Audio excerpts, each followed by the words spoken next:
You are watching Access LaPorte County Channel 97.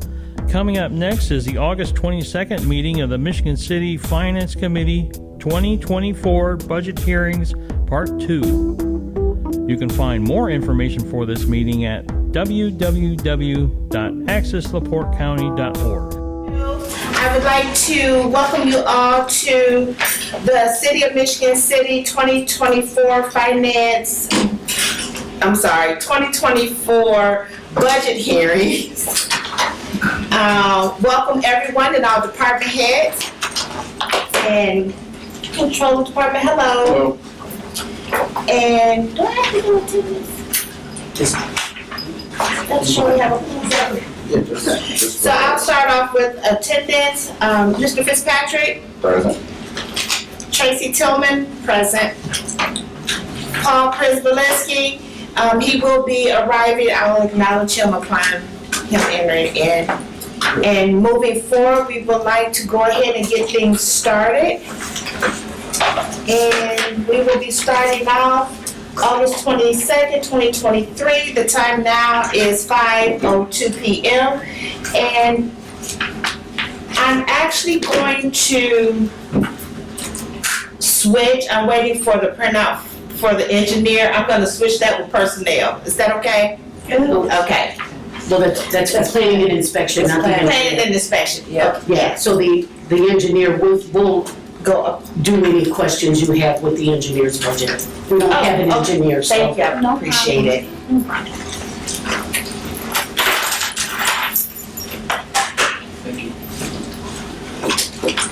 And personnel. And if you would please state your name and your department. Sure. Katanisha George, Director of Human Resources for City of Michigan City. Page 17. Yeah, that's okay. I'll come back to that. Page 17. Thank you.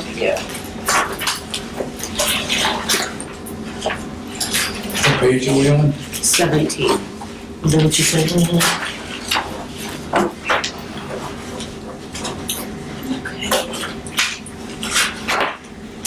So within your department, I did not receive a Q&A, so I don't have a baseline to go from as far as, do you have any substantial changes to your budget? No.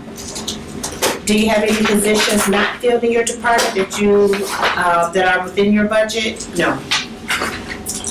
And do you feel that you're adequately staffed at this time? Yes. Are you requesting any new positions for your department? Okay. So going over your budget, do you believe that the budget is for your department is conducive in order to conduct your annual business? Yes, it is. And you have no additional requests or needs for your department? No. Mr. Fitzpatrick, do you have any questions? No. There are none. Any council? I don't have any questions. No? Okay. No. Then as of right now, there are no recommendations for human resources. And Ms. Seeks, we thank you for your, Ms. George, we thank you for your time.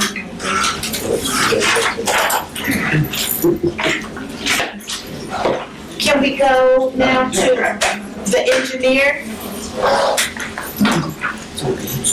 Due to that, we do not have a city engineer, but if there are any questions that will be posed, they will be addressed to Controller Hoffmaster.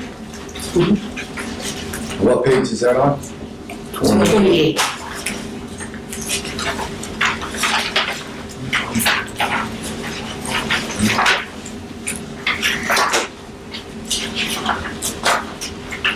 I have a question if I can, Councilwoman. One moment, please. Okay. It will be addressed from the Finance Committee first. Okay. If they have any questions for Controller Hoffmaster for the Engineer Department.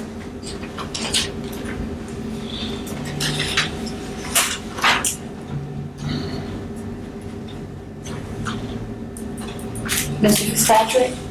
None. Mr. Przybylski? Yeah, so how much have we spent to date on the engineer? And I'll say engineering contracting out. It was approximately 175,000, and I did send that out to the whole council That is correct. Wednesday morning, last week, Wednesday morning. So what is the plan? Are we gonna continue to, contract this out with the firm that we're using right now and having a cap price on it so we don't keep coming back and saying we need another 50,000, we need another 75,000 to sign a long-term contract with them? Well, I think our plan is to continue with our contract till the end of this year. And in the meantime, and we can, Mrs. George will be advertising for that position again with the updated salary for the incoming year. If I may address Ms. George, what type of advertising would you be able to do to really get this out there? Well, the first round of advertising, I believe I used and the prior director used, we went through Indeed, we did ads in various newspapers. The second round, I did exclusively in media such as the South Bend Tribune, the Indianapolis Star, because I wanted to try to reach a bigger percentage of people. And we just didn't get any type of attention for it because of the salary, I believe. So would you foresee looking at any of the colleges? Yes, well, we have to be careful with college because if we want Right. a PE with a certain amount of experience, college wouldn't be the place to start looking. We would probably have to go, I probably would start looking in places like Chicago, maybe Okay. go toward Ohio and places like that, because if you go to college, you're not gonna get that Have that experience. Okay. Well, I'm just looking at what we can set in stone on a price tag. And, cause evidently it's gonna, even if it's out there 6 months or 8 months, cause, with the salary, maybe it's better to sign on the local firm at a specific rate, and quit this horse dancing around with, okay, we're at the end of this 3 months or 4 months or 5 months and we gotta do a new, payment contract with the firm. But correct me if I'm wrong on this, but was it not conveyed that we're sure that this last amount should carry us to the end of the year? That is correct. I understand, but, there's always a but in there. And, if something comes up that they gotta have special, assignments or something, even with this building coming up, there's always a if, but I think that, the duties, in the, specific amount should be, set in stone. So, okay, at the, total amount is at 130 for the next for next year. That's the salary. That's the salary for an individual. Okay, and, what specifically is the 92,000 about it with the, That's the 2023 budget. That's in the 2023 salary order. Is the salary set for the engineer position? well, you have that, in there as, 2024 department. Is that their departmental budget? That's what that 92,000. Yeah, the increases weren't made until the controller mayor level. It's just the process that we go through preparing the budget.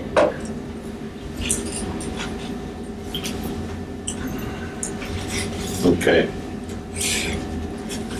I see what you're saying, because we you have the 2024 controller mayor column, and then you have the 2024 department.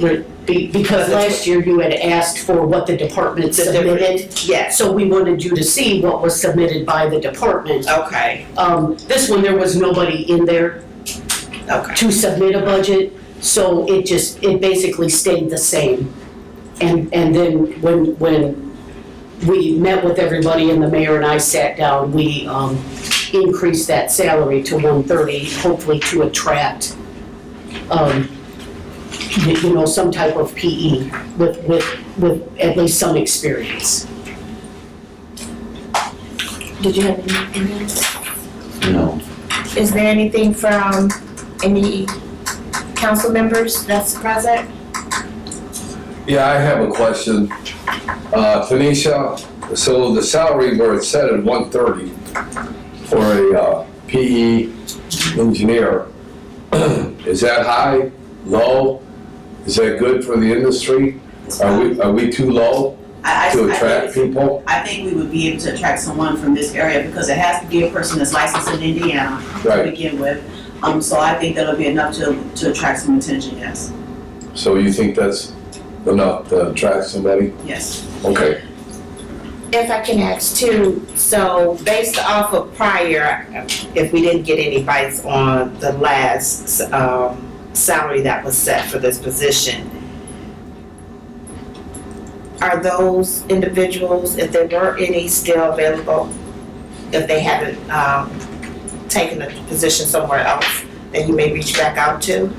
Well, one person was living in Mexico, so he didn't even meet the requirements of having an Indiana certification. So those were the kind of bites we were getting. People from Mexico, I think we got one from India. So those were the kind of, those were the kind of responses that I was getting. So no, I wouldn't, be reaching out to Okay. any of those individuals. It would be a fresh search. Okay. Are there any other questions? If there are none, Well, I just have a comment, okay? yes. Yeah, I in listening and talking to other engineering type people around the city, I think I've asked them that question. What would it take to get an engineer with a PE certification to be a city engineer? And I think that their comments have been that we do need to raise the entry salary figure to get somebody in here. And even if we did that, we would still be behind the $175,000 that we've spent so far this year, and we still have another quarter to go in 2023. If we raise it another $10,000, that could help, and maybe in the long run, we could get an engineer. Otherwise, we're gonna be spending $175,000 every year on an engineer. The 130, that's just salary. So what would the rest of it be, the other stuff that the city would have to pay for that individual? So So that's all 181. 181. Yeah, okay. So I think that just we keep contracting on it. We'll still have to contract out. There's one, if I may, there's one thing to look at though in the big picture is that if you hire somebody, how long is it gonna take them to, become familiar with the city and, the infrastructure needs? Then, on the other hand, that you don't have to pay the benefits, and that which accumulates about $50-some thousand if we keep doing what we are doing with contracting out to a local firm, a local firm, and I think that which I didn't design the contract, and see how that language could be tailored, so it could be, should be tailored, so it's, more or less our, input is, responded to, or our questions are responded to, which I'm not saying they're not, but I think that, I'll give you an example, a perfect example. We have people on contract that are supposed to be monitoring the South Shore project. Well, if you look at Franklin Street, and you look at Wabash Street, and you look at Washington Street, they didn't even, the firm that is putting in the crossings, they didn't even put in the concrete reinforced, I don't know the technical term of what the crossing infrastructure is, but usually when you have an improved intersection with a crossing, they put in these concrete sections that are reinforced, and they're actually encased in a steel outer skin. Can I just interject? Yeah. I appreciate the examples that we're giving, that you're giving, but can we stay to the dollar amount and the purpose, the significance of if this is something we're gonna approve or not? I mean, that would be conversation for open discussions with that department. And then my question, if you could answer this probably then, so if we do an engineer opposed to contracting out with someone, how many people will this engineer oversee? With this department, with this person have a staff? No. Just himself? Just himself. So there would be no means for obtaining an assistant or anything for this person? It's not in this budget, but there is in this budget, I think it's $150,000 for, additional engineering services. I'm saying the engineer basically oversees other engineering firms that we have to use. Correct, so if we hire a PE and we need a different type of engineer, we would do a contract with a Haas or a Global or whoever that, for a specific project, that type of thing. Because I was asking, as he was saying that there wasn't any oversight now, so I'm wondering what would have been the difference if this engineer had someone else to assist them with to make sure that they're overseeing these projects. Right, they would oversee, you know, if we had done a contract with another.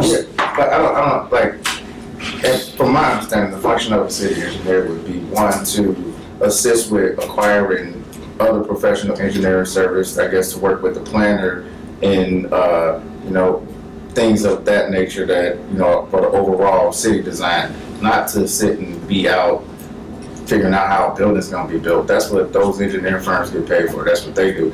The way it is now, it's either the council saying, yeah, we approve for this company to do that, or the administration handing us somebody and saying, this is who we're going with on that, and none of us are qualified to make those determinations, basically. I mean, I'm not gonna speak for everybody else. I don't know which engineer. The point I'm trying to make is that the point I'm trying to make in the discussion is that we do have somebody that I thought when we approved taking on this firm was supposed to monitor the South Shore project. And I'm gonna tell you that what I see is there's a lot of problems, and you bring them up and, you know, it takes a while for them to get going, but, you know, as a city engineer, there's a lot of authority that comes with that, and how a city engineer can, his authority by state statute is wide in scope. And that, I think personally that, you know, maybe we should have more input with the city engineer. I think there's things going on that in the long run will be detrimental after these people, you know, do what they do and they're gone, long gone. That's the only point I'm trying to make. Gotcha. So are there any recommendations from the committee? If there are no recommendations at this time, there are no recommendations for the engineer at this time. So moving on to the next, we will have human rights. The attorney. We did human resources first. Oh, Yep, so page 24. Are we not going by this? What's, yeah, because I'm going by what I have. Oh, because mine says engineer personnel attorney.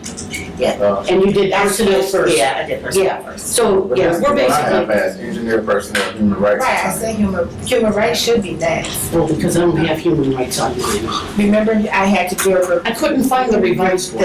so here's the revised one. I Yeah, we can do apologize. any way you want to go. Human so. rights, please. There's nobody, There's we no don't one. have a human rights director at this time.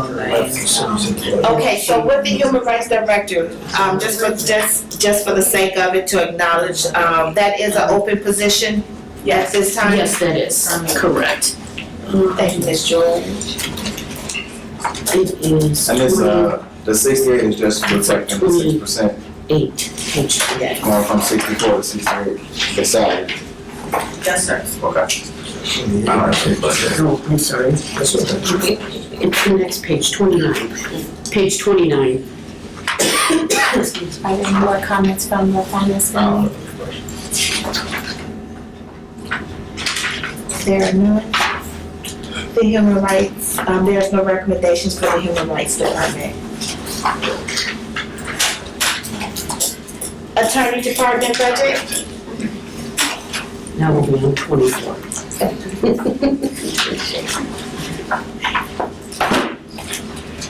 If you would please state your name and your department, please. Amber LePage, Solbright Corporation Counsel. Good evening. Good evening. Good evening. I thank you for providing me with your Q&As. You indicated in your Q&As that there were no substantial changes Correct. and that you do have a position that is not filled right now, which is your part-time position for a deputy. It is actually filled. It was filled shortly after I filled that out. Oh, So Attorney Ryan Beal is assisting. He's got 28 years of experience locally here as an attorney. So I think he's maybe in his beginning of his third week. That's why I haven't introduced you yet. He's relatively new. And as far as equipment needed, computers, pens, papers, folders, subscriptions for legal research tools. Yes. And as of right now, is your budget supply enough to conduct your daily business? Yes. Are there any comments or concerns, questions from the finance committee? This time,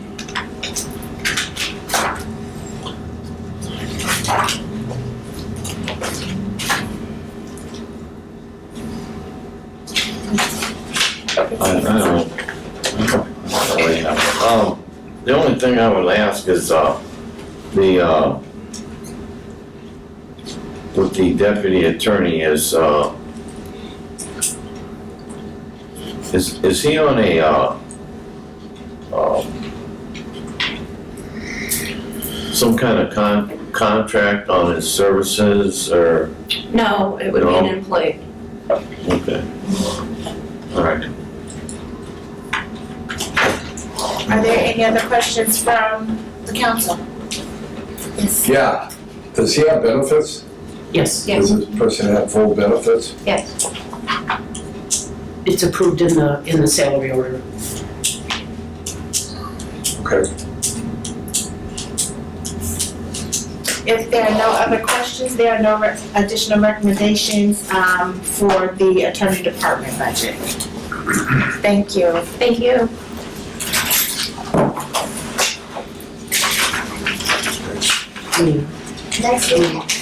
Next we have the controller's office.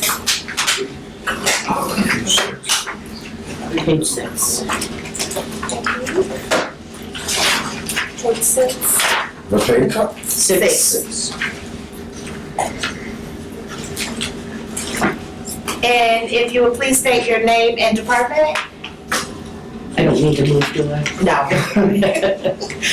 Yvonne Hoffmaster, City Controller. Okay, thank you, Ms. Hoffmaster. I do have your Q&A.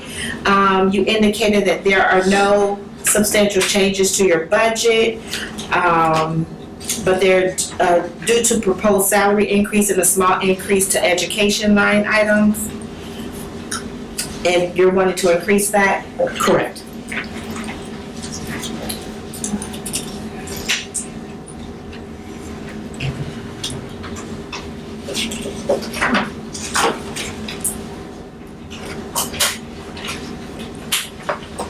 And is that for additional conferences and training and such? It just the cost of our annual conference for our software, they raise that every year. And then just the increase in the travel, that just goes up.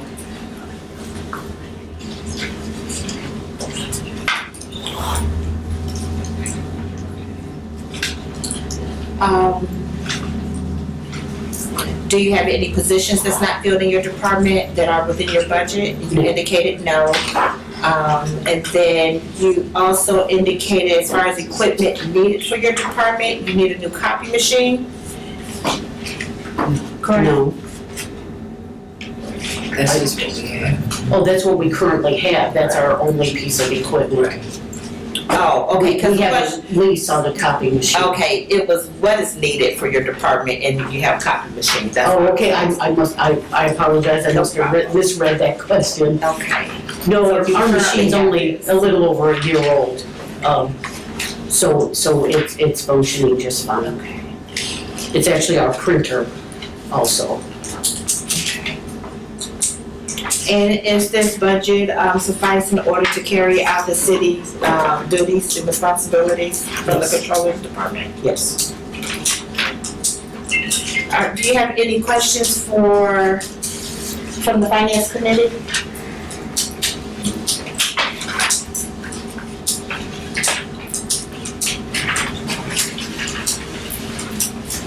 Anything, Mr. Trubisky? Oh, no.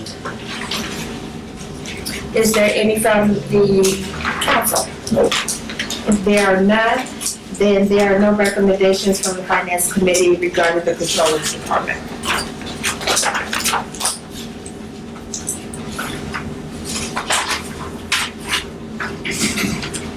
Next, we will have the clerk's office.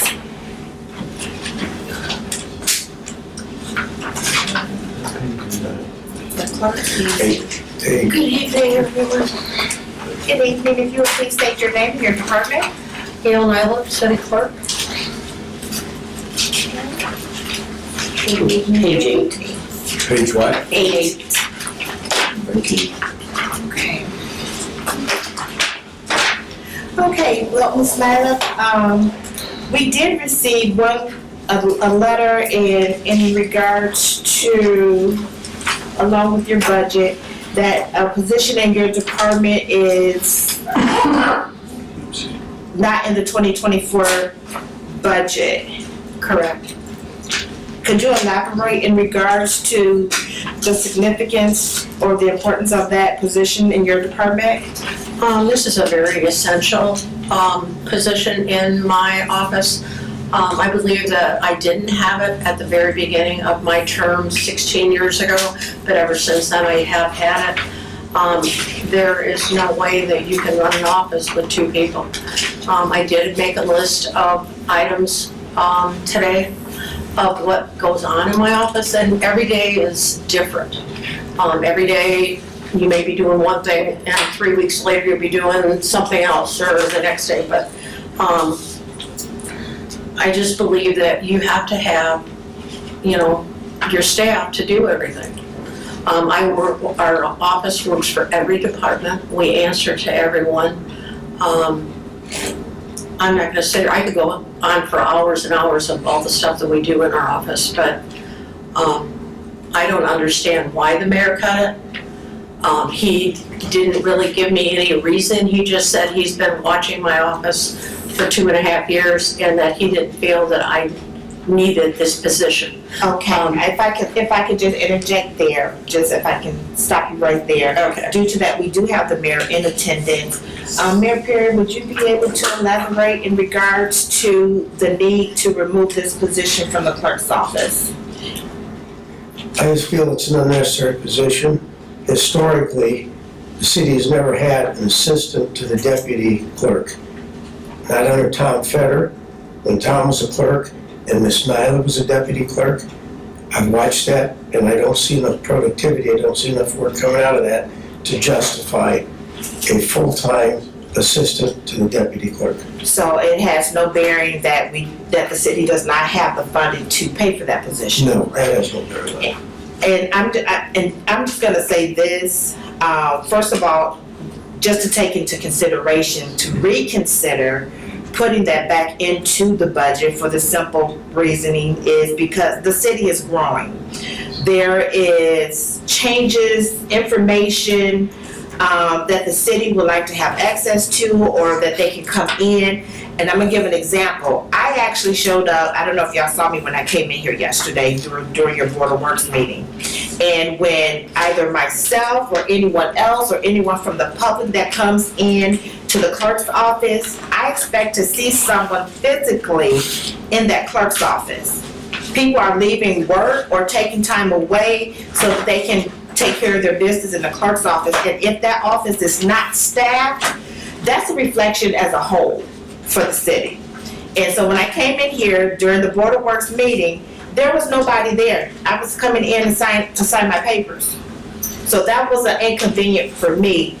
And it probably was for others that came in, no calls. The city clerk's office, to work in a government entity, for a clerk's office not to have a physical body during the work business hours, that is very unproductive and unprofessional, and it is not serving the public. I appreciate your comments. Ms. Nyla, what's your statutory obligation for your attendance for your position? For my assistants, she has to, No. What's your statutory obligation as an elected official? How many days do you have to be in attendance? I really have never checked. I mean, Mr. Fetter used to tell me he had to be there 8 hours a month. I'm a working clerk. I'm there every day. And I don't feel that as the clerk and being elected that I have to answer to the mayor what is happening in my office. We're very efficient. We go from Freedom of Information Acts to boards and commission minutes, to correspondence, to HGDs, to council minutes, special purchases. I answer to the attorney. I answer to your office. I answer to Chris Yagelski.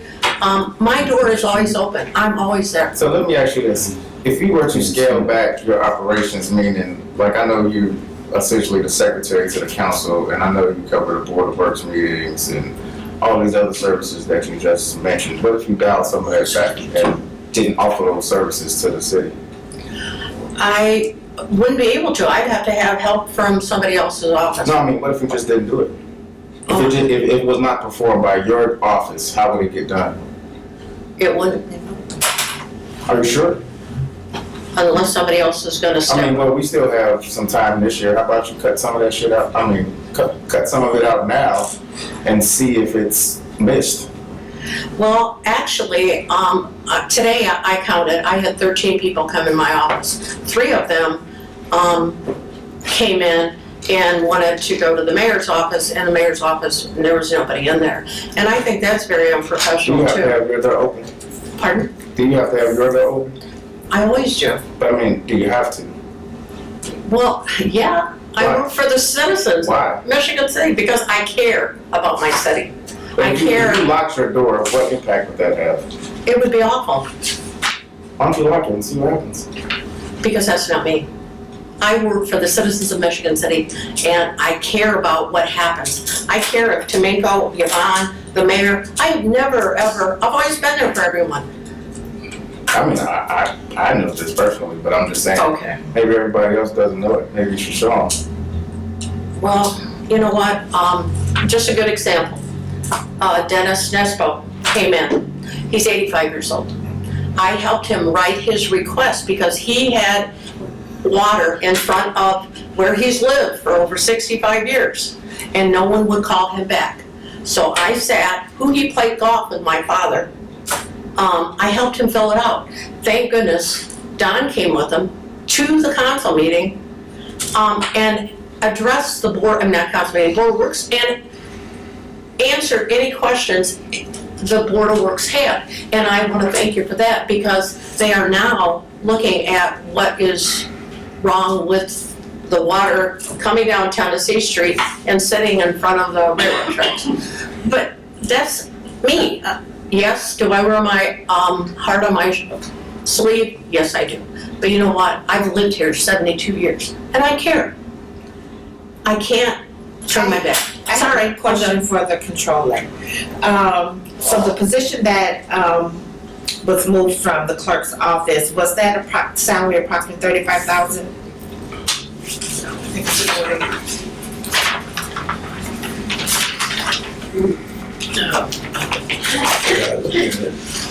Is that what it was? It No, it's is, 50. it's 45.5, roughly. Okay. Oh, that's what. Can I say one more thing, please? It is very hard to find a fit to fit in any office, whether it be any of our offices. And the assistant that I have right now has been here over a year, and to learn all the different things that you have to learn to keep the city going is a lot. You actually have to make a Bible, so that you, when you're coming in and you're gonna do an ordinance, or an annexation, or a vacation, or the HDD, or an appropriation, you have to check things to make sure everything is right. We all check each other, so I just don't understand this at all. Are there any other comments from the finance committee? Yes.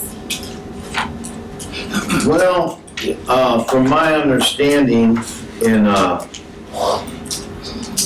the IC code, that the clerk's office is separate and is an elected official, and the, budget that she presents, or the clerk presents to the council, is, the way I see it statutorily, has nothing to do with the mayor. And that, I think that, I don't know, I think I am totally correct on my observation, and I'm gonna make a motion that the deputy clerk the assistant deputy be put back into the 2024 budget. That's my recommendation to the committee. And also, I would like to say this, that the clerk, Gail Nylam, is the keeper of the records. And the keeper of the records is a very important job because of the legal description on things and putting everything in order and making sure that you can find things in 30 years down the road. So I think that the committee should move this forward and take it to the full council. And I want to thank the clerk for all of her hard work and dedication to the citizens of the city of Michigan City. Thank you. Like, now I know we don't have our council here, but my understanding is we cannot add to the budget, meaning we cannot increase it. But I do remember that was interpreted as we cannot increase the overall budget, so if we added whatever that salary was, we'd have to subtract that amount from somewhere else. That's my understanding, I don't understand. My understanding is this, is that the clerk's office produces a budget and brings it to us, and we take it to the full council. If I may, And due to that we do have an attorney, would you be able to elaborate on that? That's part of the No. conflict. That's part of the conflict. If it's a conflict, then I understand. I'll be honest with you, I wasn't asked to research it or give an opinion Okay. on it, so, I can't speak to it. Okay, thank you, I just thought I would ask, okay. Yes, Controller Hoffmaster. The mayor, by statute, sets the bottom line. Right. It's about. So the bottom line for this budget is $258,054. So you could rearrange that budget however you like, but the council does not have the authority to raise that bottom line. The bottom line of the entire budget, We're talking about one, not just for this department, the budget in its entirety. we're talking about only the clerk's office, we're not talking about the whole budget. But you know what, here's what I will say, I'm not gonna debate it, and I believe that statutorily that the clerk's office is an independent office, and it was made that way for a specific reason. And I believe that eliminating this position will hinder the office. Now, I don't know,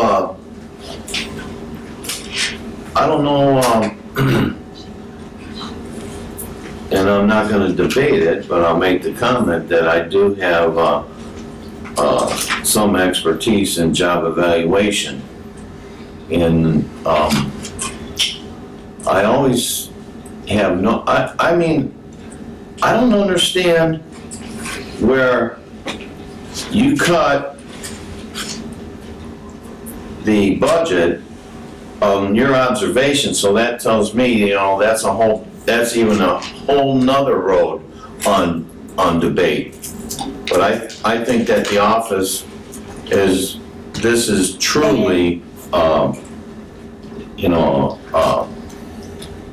And a misgiving of exercise of I power. mean, prior to presenting this to the council, I guess, for a recommendation overall, maybe we should consult our council and see yes, where we stand as far as if we're able to do anything like this, or if Ms. Nyla would like to contact some council and get some more insight. I know you did present us the IC code, and it seemed pretty clear, Well, but Can I just say one more thing? It is very disheartening that the mayor is putting pressure on my office now. I have a very good assistant deputy. And how do you think that position feels when it's so hard to find an attorney? I mean, an engineer, it's hard to find code inspectors. And I have a perfect fit, and my office is going well. Have you ever had any problems with my office? okay, I'm gonna stop there. Well, I tried My talking only- to him, but he wouldn't talk to me. My only question, and then I'm gonna move on to the next one, would be, based off of, Mayor Perry, based off of your, reasoning for this, was there any complaints or, for you to do the observation? Was there something in place, or if that's, I don't know if that's a HR question, That's a personnel matter, it's a and personnel I'm matter? not gonna discuss it. I just asked. Yeah. Okay, you don't have to be sharp, but I just asked. I appreciate that. Thank you. I'm not gonna turn this into a soap opera, just ask about Excuse city me, hall. Mayor Perry, you asked my question. I appreciate it. Thank you. And I'll reach out to the DLGF also Okay, and get their opinion. okay. We can just I throw that appreciate in the that. pot also. Thank you. And so Council, I would like to, yes, can I comment? yes, go ahead. Okay.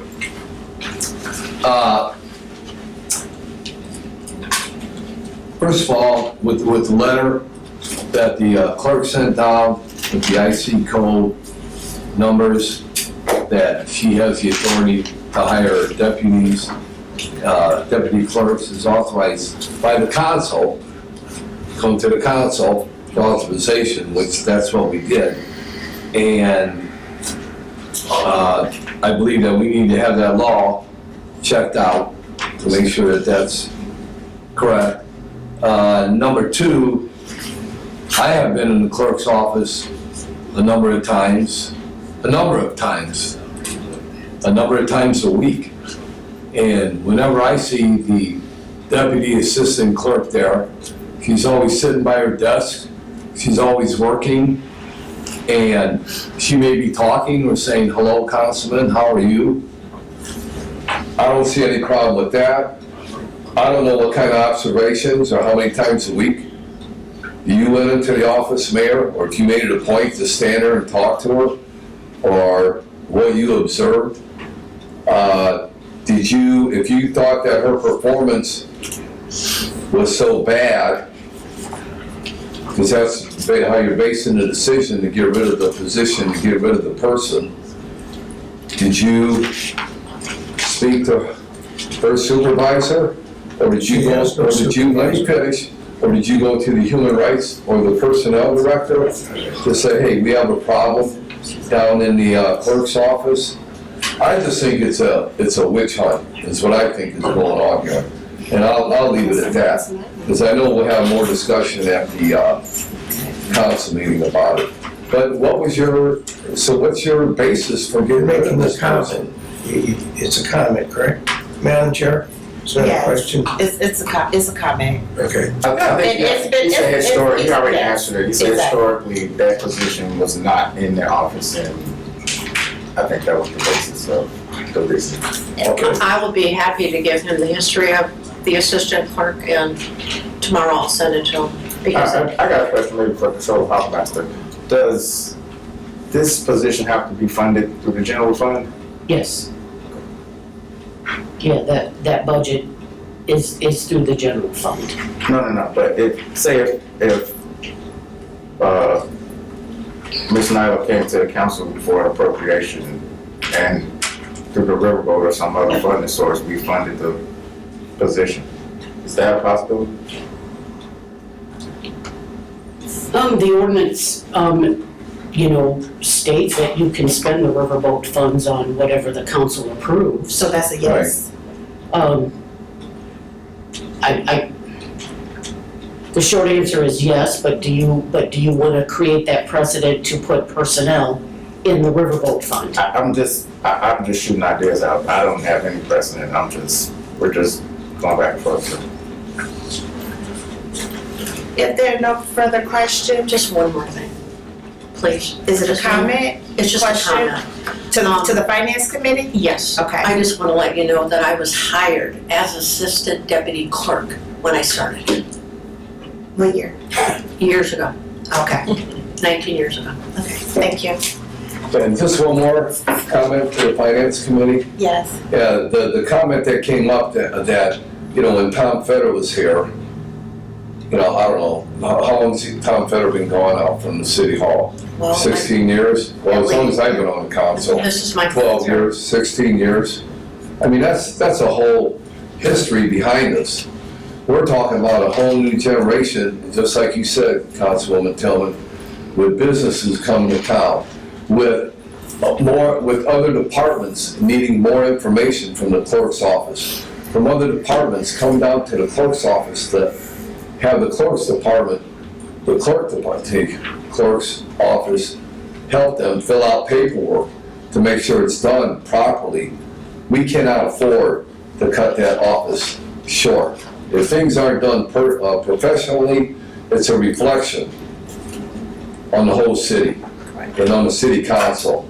And I'm not gonna sit here and take blame for the city clerk's office being short-staffed and then having the city have a bad reputation of not getting paperwork and forms and things of that nature done in a professional manner.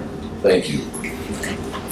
If there are no recommendations other than the recommendation of putting the assistant deputy clerk back into position, but that'll be based upon additional follow-ups with attorneys and the DOJ. I don't have any other comments. Other than that, if there's no other recommendations, there's no recommendations for the clerk's office at this time. Next up, we have the mayor's office. Page 9. Page 9. Yeah. Can we take a 5-minute recess? Yes. Yes, I know. Okay. The ball rolling. I'm just waiting for Mr. Fitzpatrick.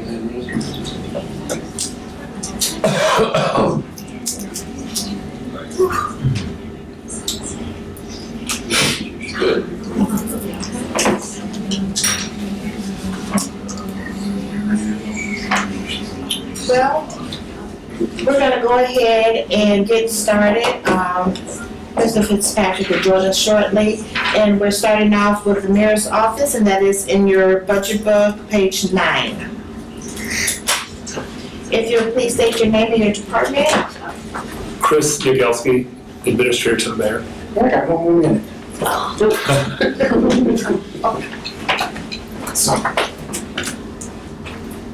You got one? Huh? You can go there. Oh, okay. Chris Yagelski, Administrator to the Mayor. Okay, how are you this evening? I'm fine, thank you. That's good. Well, I did not receive a Q&A from your department. You did. I did?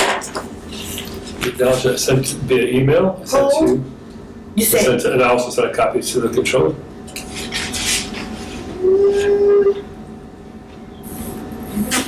double check.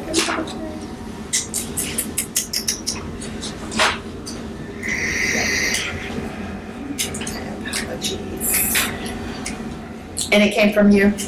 Came from my email, correct? Okay. It was that same week that you requested it. Okay.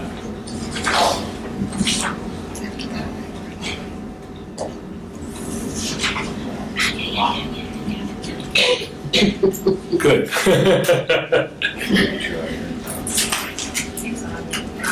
Okay, so going over the Q&As for the mayor's department, for question number 1, the question was was there any substantial change to the budget? And the answer was yes. Could you elaborate on what those substantial changes are? Well, the building's getting quite old, so I have quite a bit to adjust for the building. Reference the heating units. We have numerous units in each office that are individually ran. So if one unit quits, the other one's the potential to actually give up also. So there are $2,600 basic dollar each unit. Finding them is a difficult part that we have now, but I've been replacing them the best I can, borrowing other units from other departments and trying to get them repaired. So that's one of my forecasting for the department is actually to see to make sure that I have enough heating units to get us through the winter. Secondly, again, if there's parts available for those units. He's Next. talking about the city hall budget, not the mayor's budget. Okay. Okay, just so nobody's confused. I was going by, yeah, sure. I'm sorry, that, No, because I'm looking at some of What page is the that? notes that you said. Page 20 is, Is the city hall budget. yeah, Page 20? I'm sorry. 20, yeah. Thought you were starting with that, I apologize. Yeah, because Chris has the city hall budget, which is the Department 109, and he has the mayor's budget, which is 103. So page 20 is what he's talking about right now. Right, when he sent me notes, you wrote all that down, so I was looking for Sure. that, so, okay.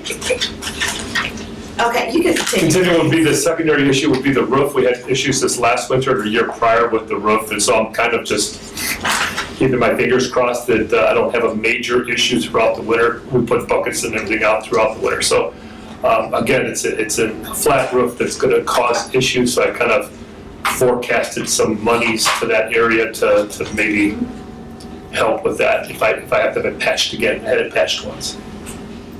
Okay. You also mentioned that you currently have one maintenance man, and as the only staff member, you've been budgeted for a part-time, no benefits, evening janitor, and since COVID and the retirement of an individual, you put out numerous inquiries for a part-time evening employee. You've only received 4 applications and no one fit the bill as far as the qualifications and ability to work alone and wanted to work the strange short evening hours. At a certain point, due to trust issues in the building with the approval of the mayor and Yvonne, controller Hoffmaster, you began to utilize an individual in the overtime role, assistance in additional evening duties and closure of the city for evening meetings. You believe that this system will work for some time, however, has put a tremendous strain on the individual for one, and also your overtime budget. Correct. Okay. I can elaborate more, but we utilize the maintenance gentleman that works day shift, and I only have one, to then cover the night shift to lock the doors and to keep the meetings that go in attendance. So again, like you stated, the strain on my overtime and also the strain on my employees. I could not find a part-time employee to do that would fit the bill as you stated and I reported.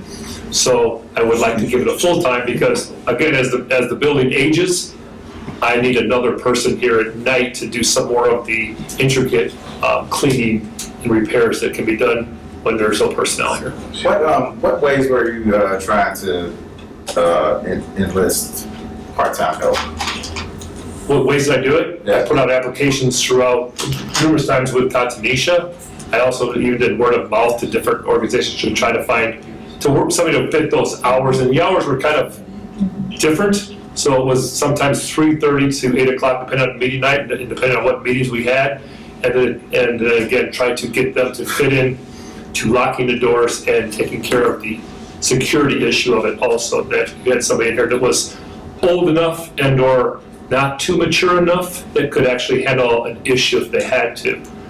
Because of the stairs, because of the elevator, because of the amount of people that came to meetings, I wanted to make sure that I had someone that could really fit the bill for that, plus still do some maintenance things while the meetings were going on. So to find that right person was very difficult, and to fill those hours, nobody wanted to work them. So in those hours, I know you said for the full-time evening maintenance employee with benefits, a staggered work schedule, 11 a.m. to 7 p.m. or 12 p.m. to 8 p.m., correct? Correct, depending on the day, and that it would be adjustable in the project. So if you had to work and cover more during the day with Tim, if there wasn't a meeting scheduled for that evening, I could adjust him to the day or the schedule to kind of work together as a team.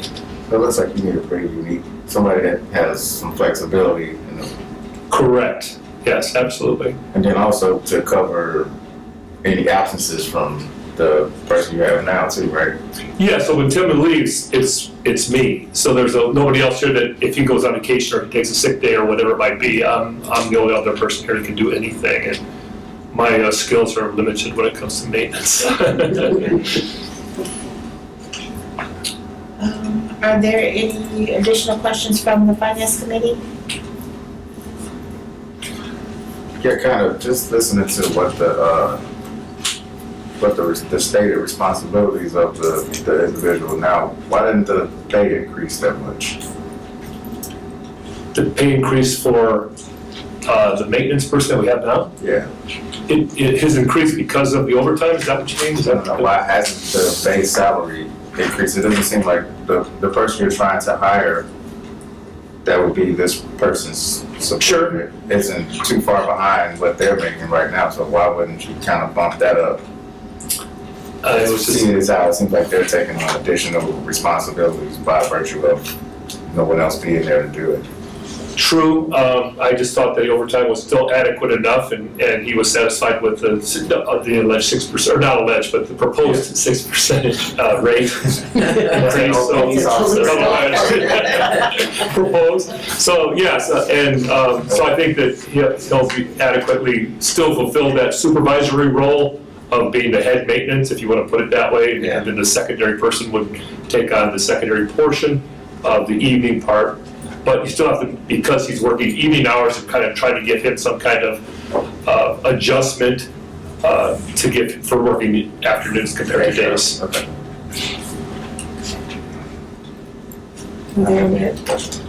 Do you have any questions? Yeah, is this, ever been thought about having this under the auspices of, since you got here a maintenance foreman, how many hours a week are they supposed to be working? We have the gentleman that we have now that works that position. He works a 40-hour work week. However, he works additional hours because of the lack of other parties. So he works additional overtime hours. That's what I'm trying to fix. Is that your question? Well, I'm looking for, because you got it as a maintenance foreman and then a custodian, and you're talking about, you know, when these guys are gone, there's nobody here, and, you know, would you call them, if you're calling them a maintenance foreman, and you're not really paying them, you know, what a maintenance foreman and what are his duties? I mean, you're making it to me sound like I didn't hear a one item that he fixed. All I heard about was like somebody to work with Tim, and if he's gonna be classified as a maintenance foreman, I think his pay should reflect that, or you gotta change the title to something else. Tim would be the maintenance foreman, and the other secondary person is custodian, is that what you're saying? No, what I'm asking is, what are his actual duties? And because you have him as a maintenance foreman, and I'm looking at a custodian, then maybe he should be classified as a custodian, because a maintenance foreman, I would think, would be repairing things in the building, as faucets, you know, things like that, running, I just think historically for the city, that's what the position is called. I don't know if it fits all the job classifications, but it's called that for the police department, for City Hall. I don't know. And it fits, if you look at the job request, it's not. Well, I'm thinking that, you know, maintenance foreman,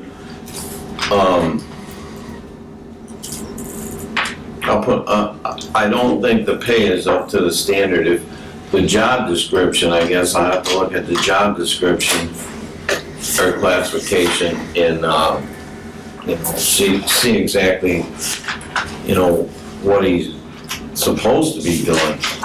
You know, that's what I'm getting at, and I understand that he's calling him a maintenance foreman at the police department, or, you know, do they have one at the fire department? I think they have a custodian, I don't think they have an actual Oh, maintenance okay, department. okay, well, that's what I guess what I'm getting at. So, maybe we could shuffle around the, maintenance foreman title, or have somebody, if you got all, what I'm getting at, you have all these buildings, and you got them classified as maintenance foremen or custodians, you need to have somebody in charge of the whole group. Not, so if they got a problem in one building, they can all work on it. Or what they're expected to do. I mean, I don't Here's what I'm getting at. When I see that name on there, maintenance foreman, well, I'm taking it that he can unclog a drain, he can repair a drain, things like that. To And be honest, Councilman, I only have one employee and he does those things. However, if something goes beyond his scope, I have to hire it out independently as a contractor. So I don't have the luxury of actually calling in the fire department or the airport or whoever else might be out there to come help. So I kind of utilize subcontracting. what I'm trying to get at is that, what are you saying then, Mr. Yagelski? Are you saying that you only have one employee, but we have two listed on this worksheet? And that's what I'm asking for, is a new person to that position. That's exactly correct. So the new person is the custodian. Correct. It's yes. full-time, so we're asking for a Yeah, full-time instead of the part-time instead of a position, so part-time position. Okay. we've not filled the part-time position this year. Okay. Thank you. And then if I could just add to, also add on to what you were saying, so when you were comparing the fire or the police, so I'm pulling up the police, theirs is also called maintenance foreman, and it's at 2141 as well. That just might be something that Mr. Prispalinski may want to look at in the job descriptions, if they may warrant an increase. That's just something to consider. Well, I see what you're saying. So then you have the custodian, so you're hiring somebody new to fill this maintenance foreman, correct? I'm proposing to hire someone new in 2024, correct, 2024. correct. No one's been hired, I'm proposing to hire someone, All right, that's what I got it marked, and that, and as full-time and not part-time. and, so is, the custodian too, is that position gonna turn into a part-time position? Is that what you're proposing? No. No, it's still gonna be full-time? The part-time position will be eliminated, and it would be, it turned into a full-time position with benefits, correct? So currently, there is a part-time position in the budget, That isn't. and we have been unable to fill it. Tim is the So- maintenance foreman. And Tim is the maintenance foreman, and it's a title. And it actually went by like the salary study, that's where we pulled a lot of these titles from. So we currently have a part-time that we're unable to fill, so we're proposing to increase that to a full-time and hopefully have much more luck of filling that position as a full-time instead of a part-time.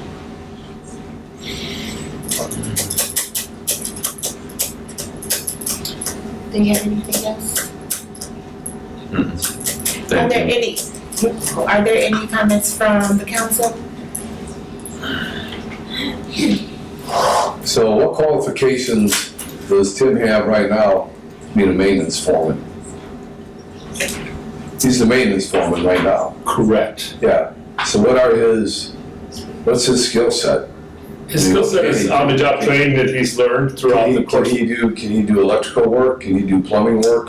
He can do plumbing work that he's learned through the course of on-the-job training with utilizing, like Wayne Heating. When Wayne Heating does work, he follows along to help and assist with Wayne Heating.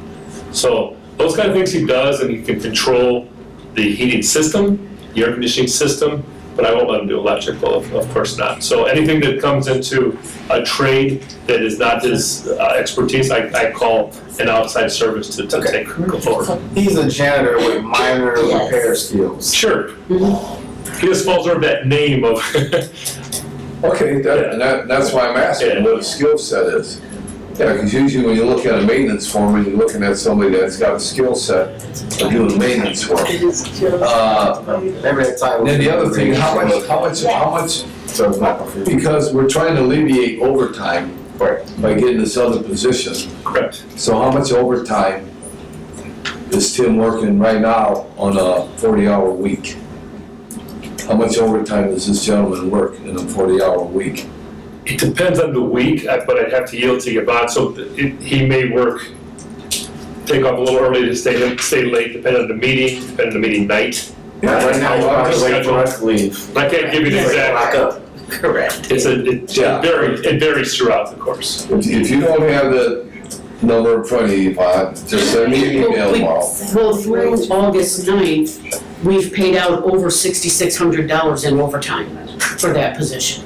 Okay, So that would be roughly 16 pays. okay. But we haven't filled the nighttime position that we have open that we normally would have paid, How if much that is- makes sense. How much is that temp position in the budget right now? The part-time. For the part-time. 6% less than 40,000. No, the part-time,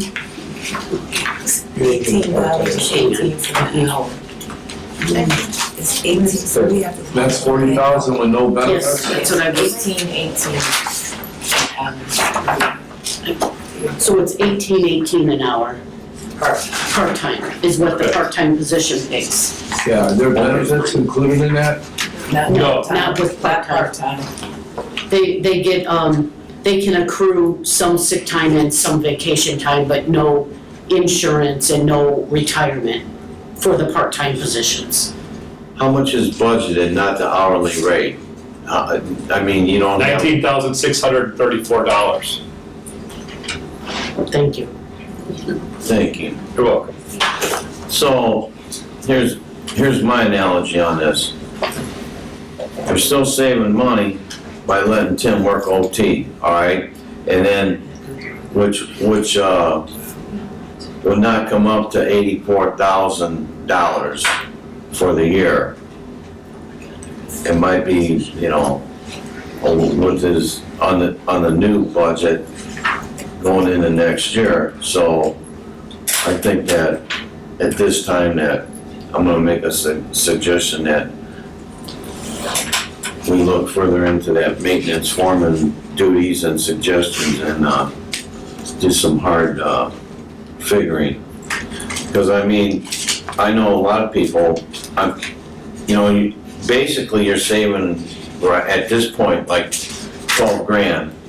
And it's understandably, I can see why you couldn't fill that position because you're not giving that individual any incentive to, hire on. How many bites did you have on that part-time position, if I might ask?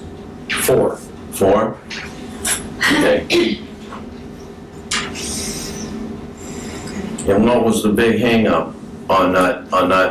Did they say why they didn't want the position once they learned about it? In some ways, I can't talk personnel issues, but the other part of it is a trust issue. We have a lot of, as you know, in the clerk's office, mayor's office, we have a lot of documents, important issues that we don't want just anyone. Well, let's clarify that personnel issue. I'm just asking if the individual said it wasn't enough money for the position. There was several different stories, Okay. but yeah. Thank you. Okay, are there any other questions for Mr. Kelsey? If there are none, there are no recommendations at this time for the mayor's budget for the maintenance of the building. The mayor's budget for his department. Sorry that I switched those around too. I apologize. For the special, for the private scholarship, I just want to go ahead and do that due to that.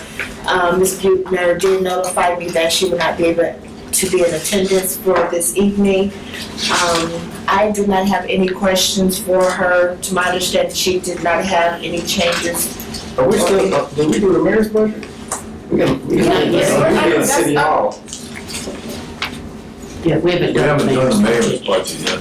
Right, that, We did City Hall. yes, the building. Right. So now for mayor's office, these are under the mayor. Oh, that's, okay. Yeah. Okay. I'm sorry, I switched it, I apologize, I switched it around, but yes. Okay. So I just wanted to acknowledge and go over the promise scholarship because Ms. Buchner will not be in attendance. She did notify me of that, and to my knowledge, she did not have any changes or requests for her budget.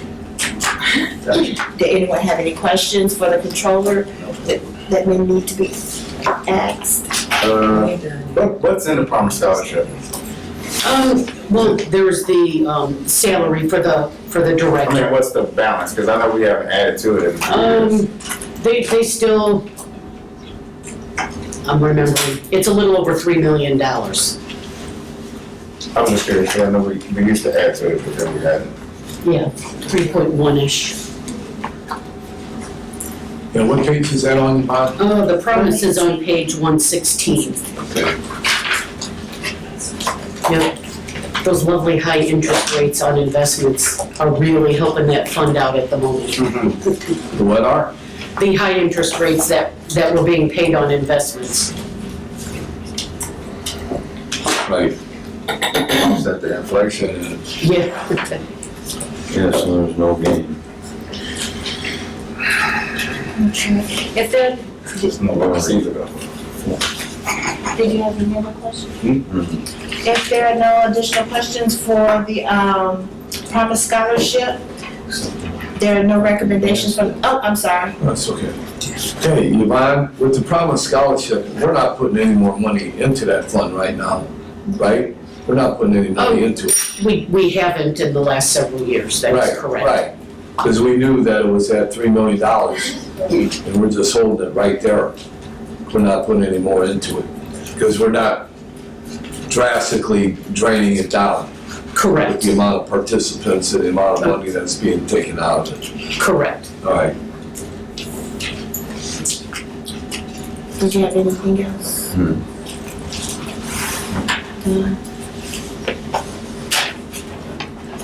Yes, President Don, did you have anything? No. Pardon?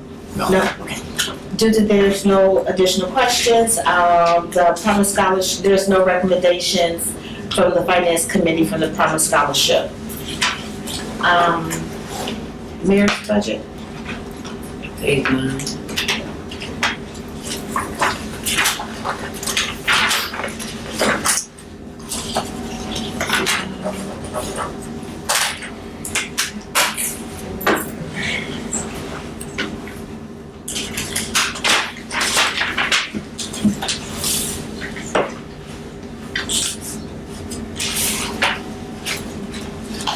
So, as far as the mayor's budget in itself, I do not have a Q&A. That's the only information that I had. I think the only thing I had that was different in that was the paper that was, that's excelled. The cost of copy paper was one of my big leaps there. And that would be under 421.005, I believe it is. And we cut it back down. Sorry? We cut it back down to help balance the general. Okay, so they cut it back. That was my biggest, But we I left think it my up biggest in the leak. city hall budget. We left that dollar amount. okay. Are there any comments or questions from the Finance Committee? No, this time. No. Is it no?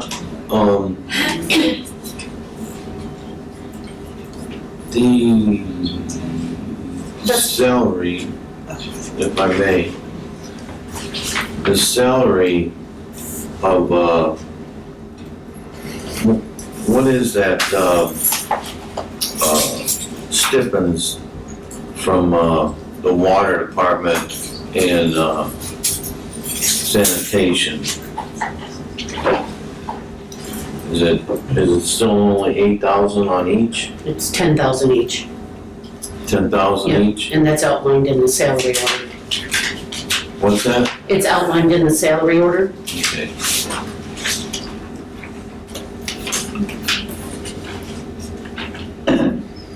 And then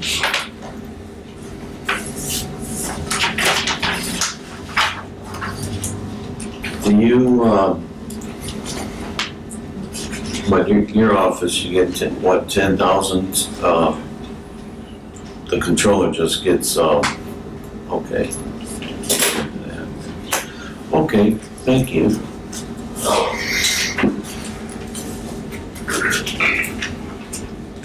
Was that her? Did you have any? No, I just want to clarify that. Okay. Yeah, I have a question where it says office supplies and other office supplies, all right? Now, I don't know if this is a misprint, but it says, under, controller and mayor, 2024. If you go down to supply totals, it's $2,200. Correct. But for the department, it's for 2024, it's 4,000. Correct. Yeah, We cut it to help balance the general fund.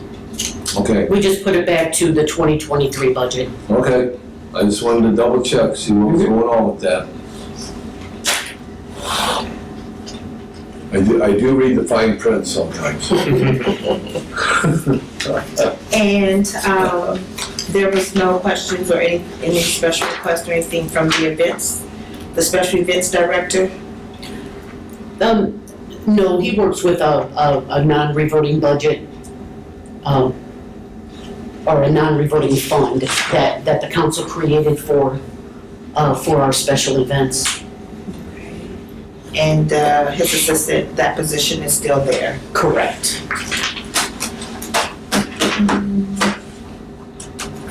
And the administrative assistant, is the mayor still seeking an administrative assistant? I believe, I think, Yes. No, we're doing quite well right now. Let's do it. We extended budget though for, but it's in the budget yes, for budget for to 2024, to correct? fill that for So is that 2024. not special events. It would be the Well- one underneath it, the administrative assistant 3. So who does that now? I don't need a name, but Well, it's currently not filled. No who one. does the work No now? one.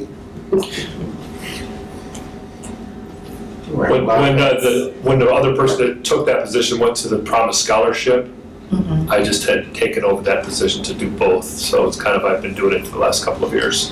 Then sometimes you have to do janitor work, you have to lock the building down. Thank you very much, sir. Appreciate that.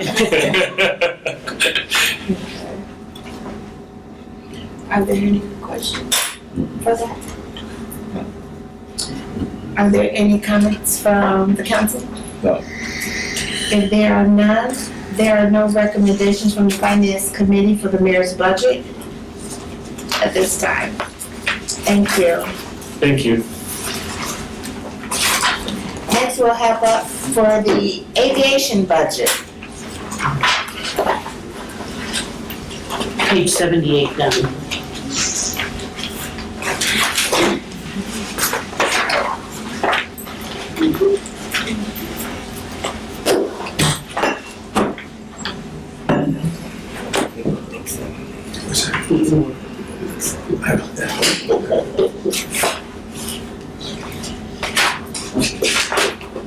Hi. Hi.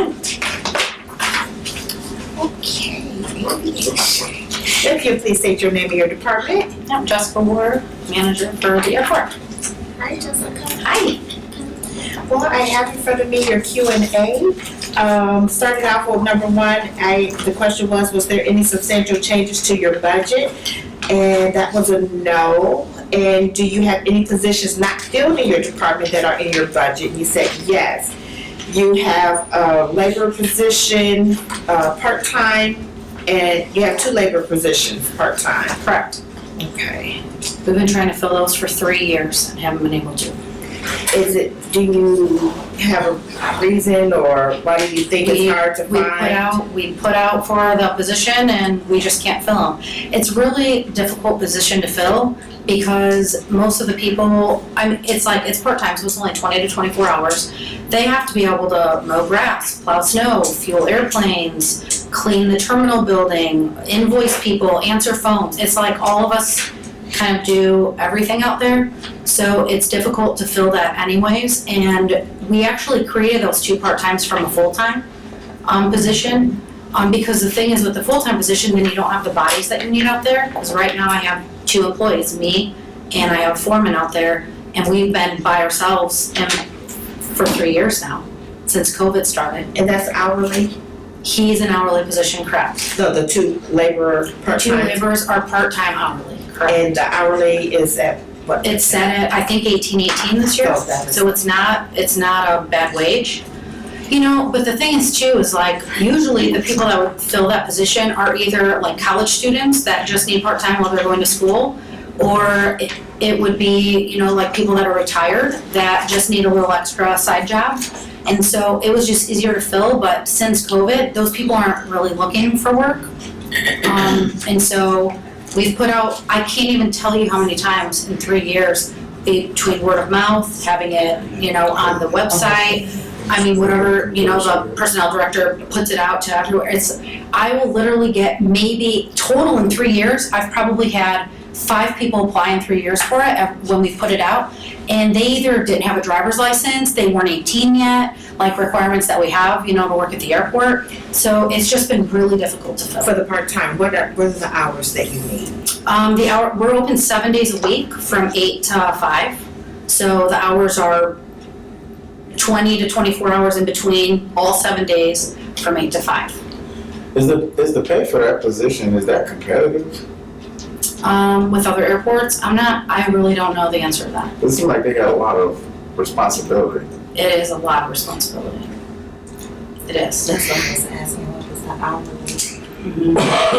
So we're hoping to do a full-time position out of one of the part-times, so then I'll still have a part-time foreman or lineman that I'm still trying to fill. And then a full-time, which is been budgeted for this, or requested at least for this budget, a full-time laborer as well, and then the foreman. I mean, when I first started at the airport, I started as the assistant manager. We had like 7 positions out there, and now we're down to just 2 people, 7 days a week, 9 hours a day. It's extremely difficult, and so it's kind of like vacation time. You can't take vacation time, at least not a week, or else the other person's gonna be in like overtime, so it's just been really a difficult 3 years, I'm gonna say. So I really need this position. I really do. What's your plan to fill it?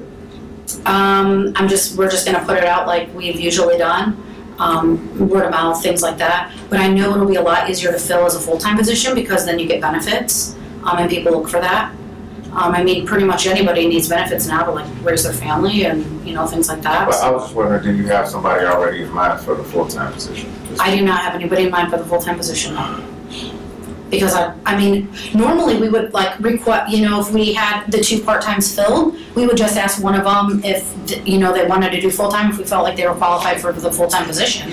But I don't even have the 2 part-times filled, so I have nobody in mind. Nobody. So you're saying that between you and your other person out there, you're basically like, max can take off like 2 days at a time?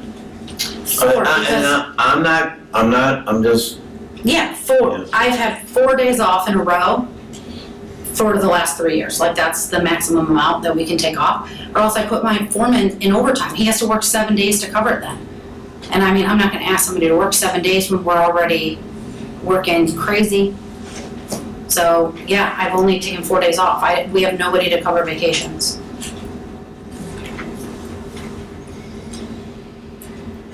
Jeez. COVID just did a number. It really did, because before that, everything was great. It really, truly did. Well, these positions, they have to be pretty much responsible because you gotta deal with that jet fuel or Correct. high octane fuel. Yeah, and it's just a safety thing, a lot of people don't know about aviation. So when you start out at the airport, you have a lot to learn. You have to learn fuel safety, you put the wrong fuel in an airplane, people die. It's not like a custodian position, you know what I mean? It's like Yes, I do. I got it. serious position. And I'm looking at it as maybe you need to, do something there to, because as the city grows, the airport is an important part of that puzzle. Correct. And we have the extension coming up that's still on the table. They keep pushing it back because the federal funds aren't there, but that's for every airport. That's not just Michigan City. That's all the way around, Mhm. So it's not like it's just our airport has been pushed back. It's everything in the state of Indiana has been pushed back. Unless, they're a commercial service airport like South Bend or, one of those. They were funded pretty well for projects, but we're just in line. We're in line for a runway extension. We have everything done that we need, but as soon as we get the 5,000 feet, we're gonna be so much busier, and we will definitely need more personnel out there in general, but, that's a couple years down the line, so. But this, we really definitely need to change one of our part-times to a full-time in order to really get somebody out there that can do the job and is, able and safety conscious and has all the qualifications that we need. Because they gotta be able to do a lot of stuff. Which sounds very intense. Yes. Wow. Are there any other comments from the finance committee? Any from the council? No. If there are none, there are no recommendations from the finance committee. Thank you. Thank you. Thank you. Next, we'll have up the cemetery department.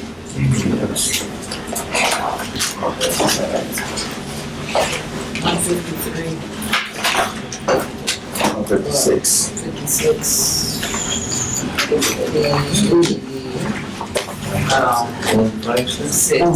That's what they're looking for. Expenses start here. Yes.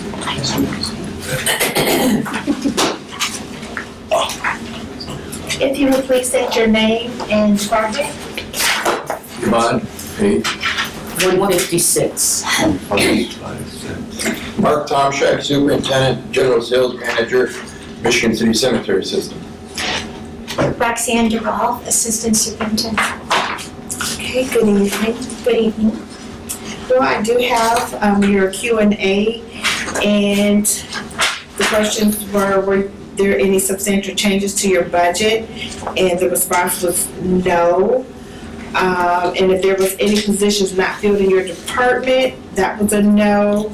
I'm sorry, that was a yes. And it's for seasonal.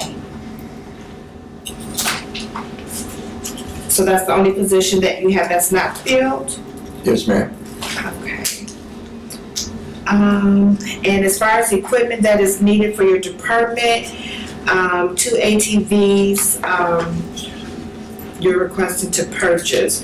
And then this actually goes back to the conversations during the council meeting in regards to the current equipment that was originally budgeted to be paid out of the ARPA fund, to convert it now instead of the one piece of equipment to 2 ATVs, correct? Correct. Okay. Do the finance committee have any questions? Yeah, I got a quick question. So, Mr. Roth, Yes. are you the administrative assistant or assistant superintendent? Well, I've been the Assistant Superintendent since 2011. But at this point, I wanted that description put back in the budget. And I'm going to go salary then, So, okay, so, instead of, right, because I've always been the Assistant Superintendent, but I've never got the bump up in pay all of these years. And then also, instead of being hourly, which I am right now, I would be salary. so currently you're in the role as assistant superintendent, but on paper you're administrative Hourly. assistant. With a lower rate, correct, Administrative Assistant 3. right. Administrative assistant 3, correct. Okay. And that was something that historically it was called assistant superintendent and it's changed? Yes. In 2010, the Board of Trustees decided that the Greenwood was gonna go to a part-time position, and all the business and everything was gonna be put at Swan Lake. So in 2011, the board decided that with all the work she had to do, plus with me being gone with vacations and meetings when I used to be on the board of directors for the Indiana Cemetery Association, they needed to have someone there that was in charge when I wasn't there. That's why it was done. There's been times that they've tried to get money from the board has tried, but it's never materialized. This year, our board president said we need to push it, and that's why they're pushing in the title and the monies. Okay, so then with that distinction, and obviously you'd be getting vacation and stuff, so who would cover you in your absence or vacation? We have a part-time, So like part-time. on-call person that comes in and fills for vacations. And for that part-time, you're covering both cemeteries, Greenwood and Swan Lake? We have a part-time secretary at At Greenwood Greenwood. that works 5 hours a day, Monday through Friday, and Swan Lake is a regular 8-hour day. Because Greenwood isn't accepting any new plots, so it's not Right, busy as. it's more or less just a maintenance cemetery. Or for customer service. I was asking, because I know Greenwood had been to capacity for some time, so. Is there any, are any of your services electronic or any of your documents or files available anywhere other than in the office? Just in the office. So what, is there a backup for all of those records?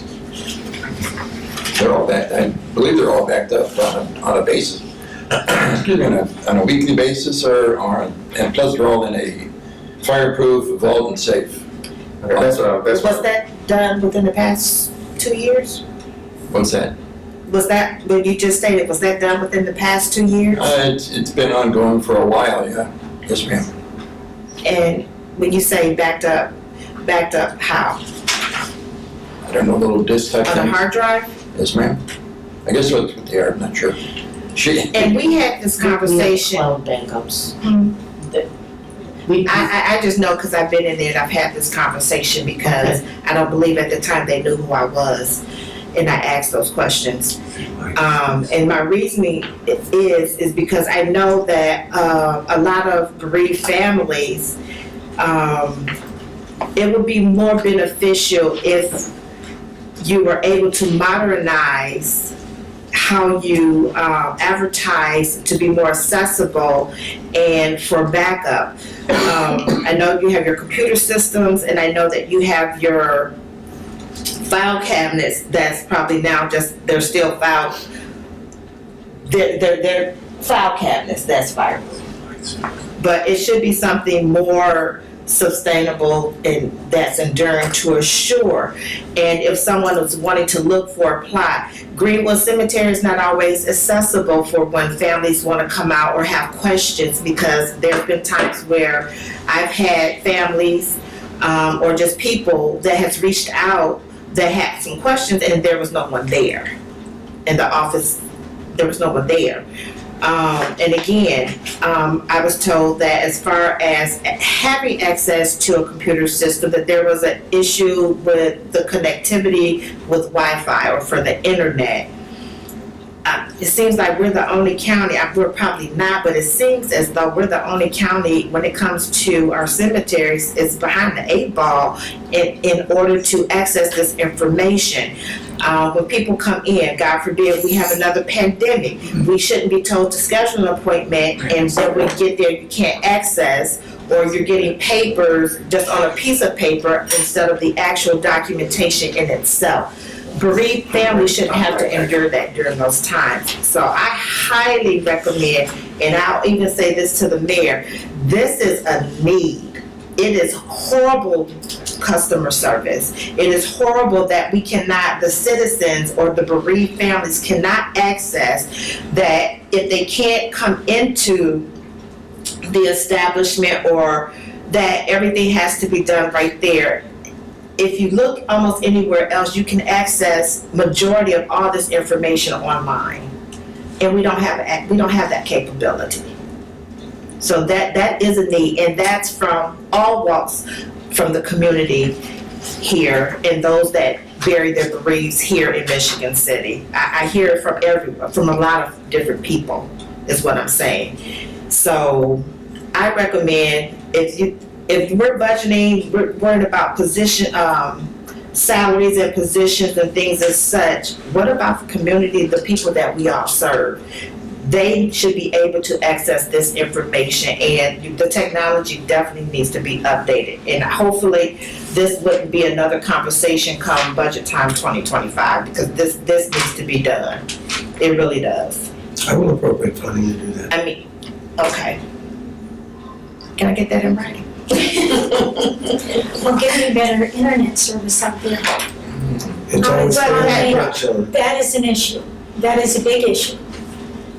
Sometimes it goes down, sometimes they can't get the payroll done. I've had to come down here to City Hall to do payroll or invoices.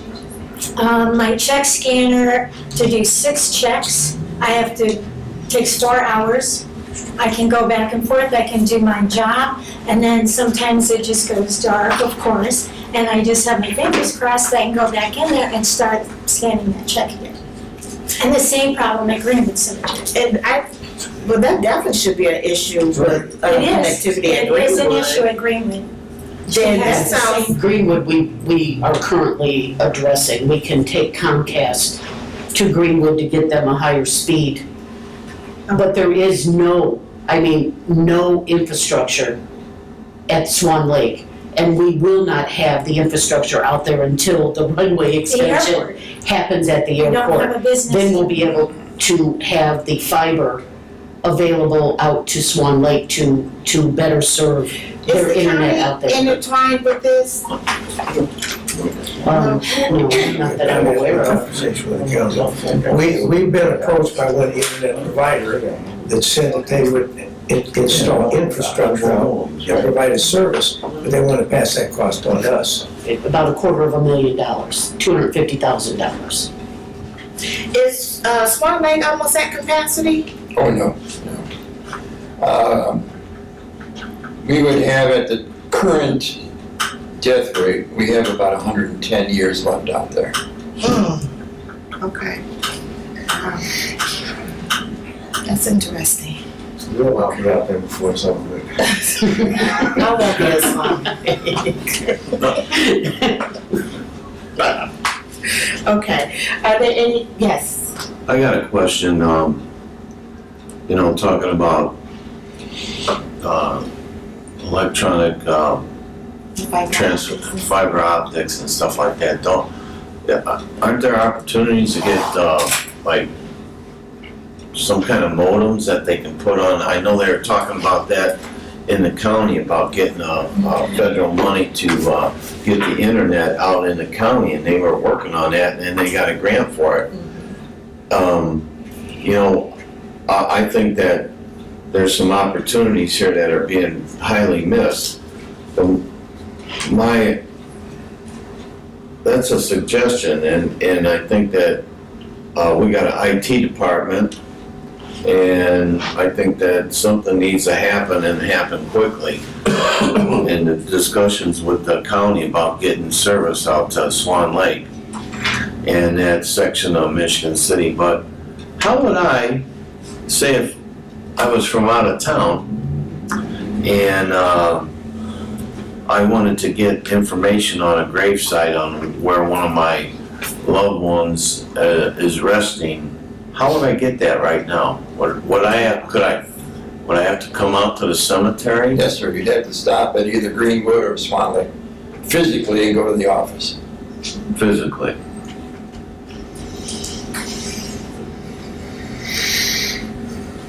And I couldn't call and get that info? Oh, you can call and we will email it to you or fax it, whatever is convenient. Okay. But yeah, you can get that through, without just coming out there. Call in, send us an email, we reply to the emails, and in fact, that's how we do all our purchasing now through the Bronze Company. Everything is done by email. No more snail mail, as they say. But essentially, someone would have to make contact with someone in your office, basically. Yes. Some human in your Yes. office, correct? Yes. So, I guess that at our last meeting, we had a gentleman there. Was that our last meeting, Donald? It was 2 meetings ago. 2 meetings All they showed ago. up. And this gentleman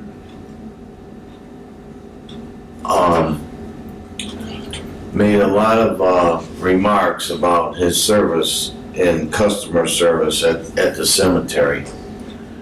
So I don't know, you know, like all the facts, all the nuts and bolts, but I don't even know if the mayor was there or even watched the program, watched the rebroadcast of the program. Mayor, did you look into those comments that were made at that meeting about the service at the cemetery? Yes, I did. That gentleman came to me several times. I discussed it with Miss Virginia Keating, chairman of the cemetery board. But there was no way to verify them. It was his word only. He made accusations that he was not given any respect, that negative comments were said to him, but there was no one there to verify that. He had no recording of it or anything. I wasn't taking sides in it, but there was nothing to hang my hat on to really go for. Well, I hope that something gets done on customer service, because it was very, to say the least, the gentleman the way I looked at him was very emotional about the situation. And I think that, I don't know what happened out there. And I think that when, for a gentleman to come up and contact people, and there had to be something there, or maybe a miscommunication. But I do believe that, customer service when it comes to internment or whatever you're doing out there is, very vital to the service. Well, if I may, after several meetings with the individual, it became apparent to me that he is in a grieving cycle that he will never, ever get out of. He's grieving, and nothing is going to satisfy him. I know that's not the time or the place, but. I really don't think it is. And I'm just gonna say this, Okay. I'm not a psychiatrist or counselor of by any nature. But based off of the information that was given, and I'm gonna speak firsthand, I believe it, because it happened to me.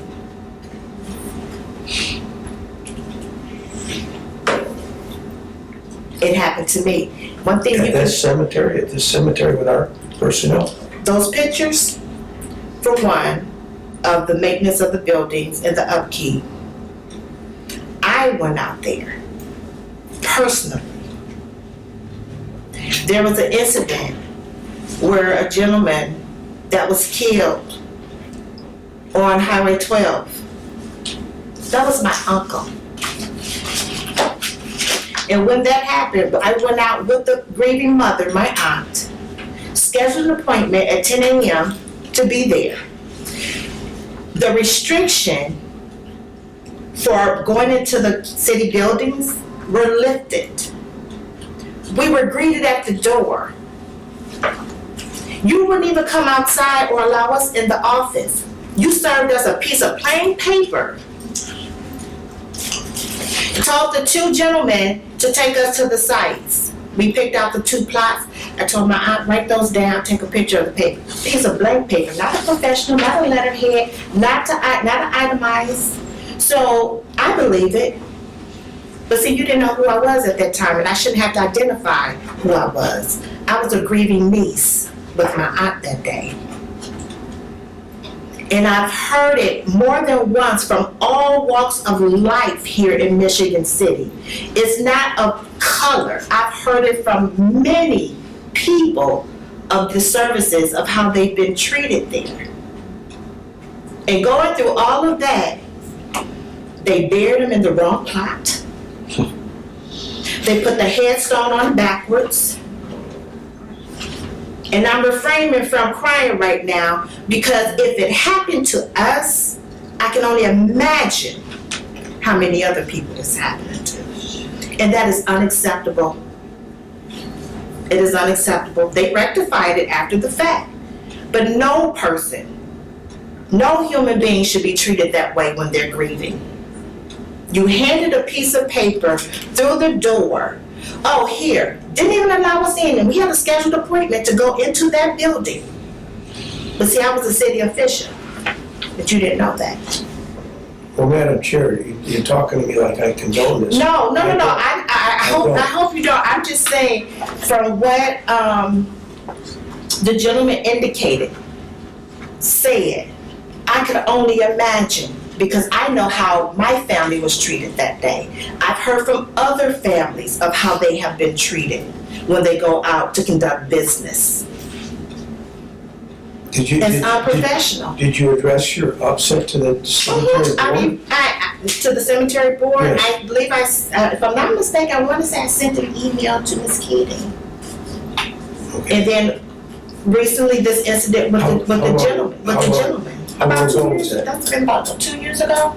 How 2 years long? ago. I addressed 2 years it at the ago? council meeting. I If you did. still have that email, would you forward it to me, please? Sure. Okay. I might I'm just saying, You know, we speak about the things that we want or we need as an individual, and it comes along with your customer service. It comes along with customer service and how you conduct business to justify, to substantiate these requests. And I'm just saying, not to take it lightly. Everybody grieves differently, but when it comes down to business, it's called decent and in order, regardless who's in front of you. I understand. I would be very upset if it happened to me. I hope we can you can take this, and I'll go with you to the cemetery board. Oh, I appreciate it. I don't have a problem in front of the cemetery board. Okay. But anyway, moving on. Are there any other comments or recommendations from the finance committee? I just had another, Yes. like, comment on the, we were talking about the fiber optics and data and all that and automation. So out of all of our departments citywide, I mean, it's 2023.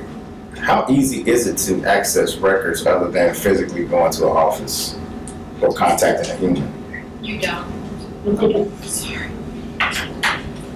Everything I is, think your question is, are we paper-based or are we Yes. electronic file-based? yes. Are we still, as a, for the majority, still paper-based? All of it. I think we're both. I would love to be fully electronic file-based if it were foolproof. But I wish we were more than we are now. I'm just curious. That'd be a good opportunity for some interns from the high schools that would be happy to go through and to get a website and everything created. Just saying, just putting that out there. Prime scholarship. Farm scholarship kids, there you go. I got a question, Yeah. Madam Chair. Yes. On this,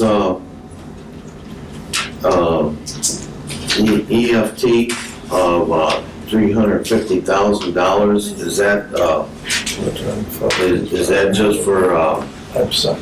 incidentals at the cemetery on the operating fund? Where are you talking about? For 350,000? Under the revenues? 153. Yeah, we're looking at the transfer.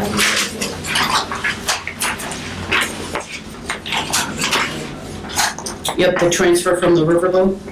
Yeah, is that how much they're running in the red? That's what we needed to fund this budget. Why was it decreased? Because last year we needed 400,000, this year we only needed 350. Well,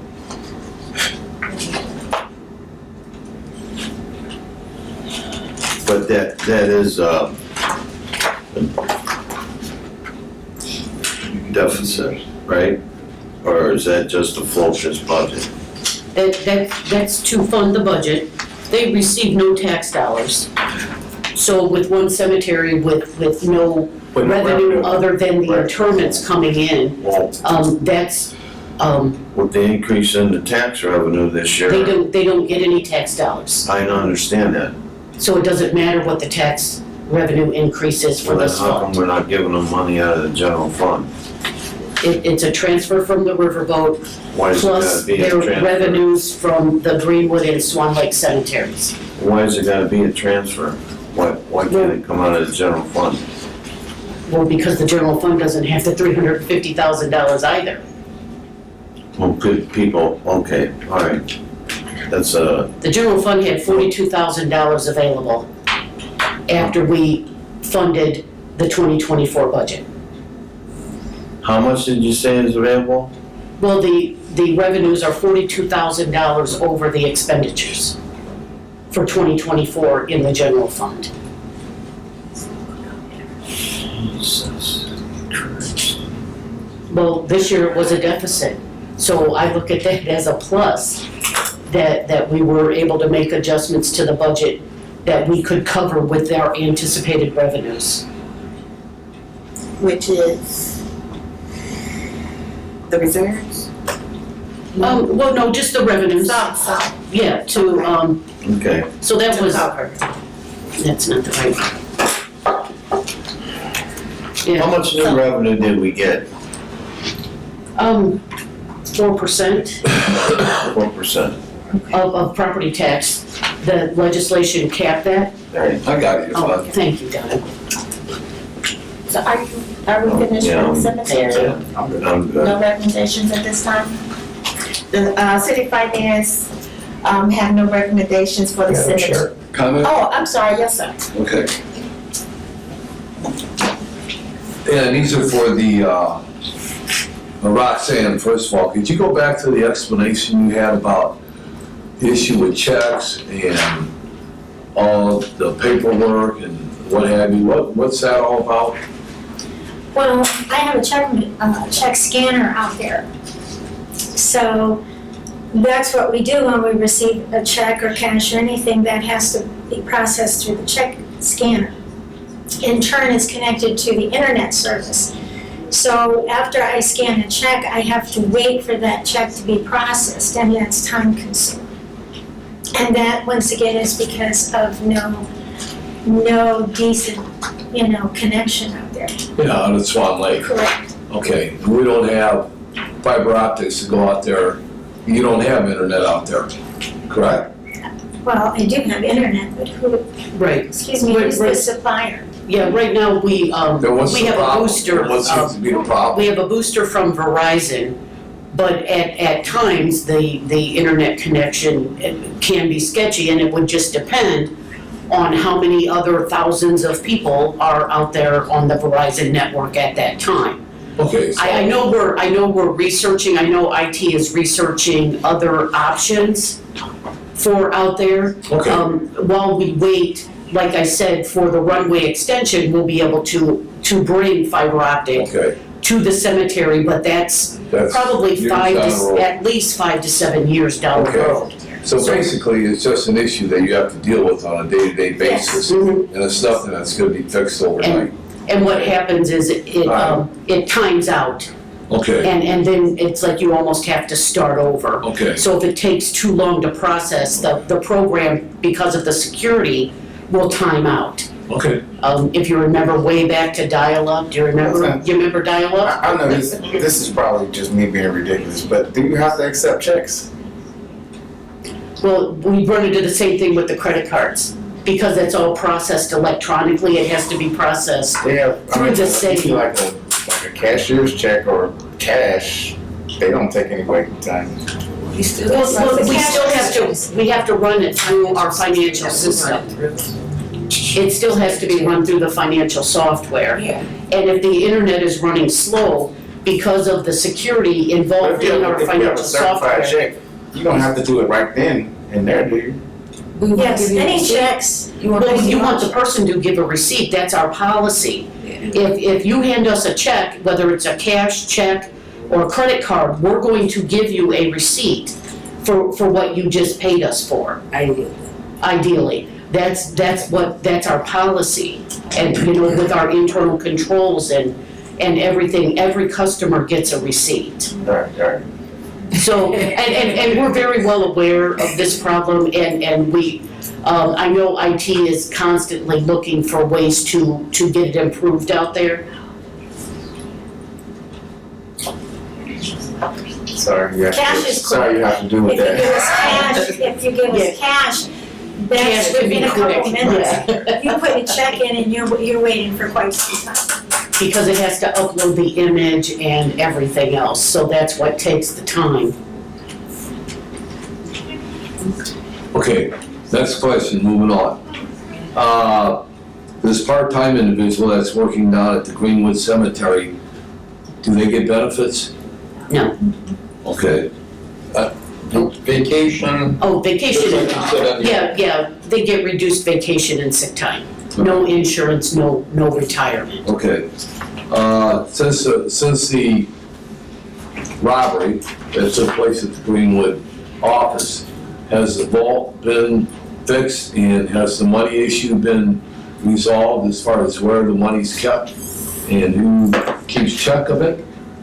it's in a, Because I've never heard anything after the initial report, who actually did anything, what happened, nothing like that. Did anybody ever get caught for stealing the money?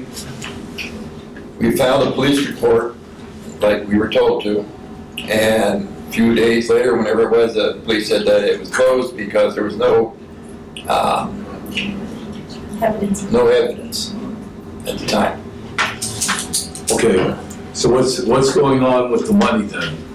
Have procedures changed, or does the money still lay in the vault? It goes in a safe. With the door, let me finish. With the door wide open when the people go home at night? How's all that been corrected so it won't happen again? You can answer. Okay. We have inside of the vault is a safe. The safe is locked up at night, and then there's a vault, and the vault is closed. No doors are left open overnight, nothing is in it. The vault has been there since the building was built in 1951. It's tight, it's secure.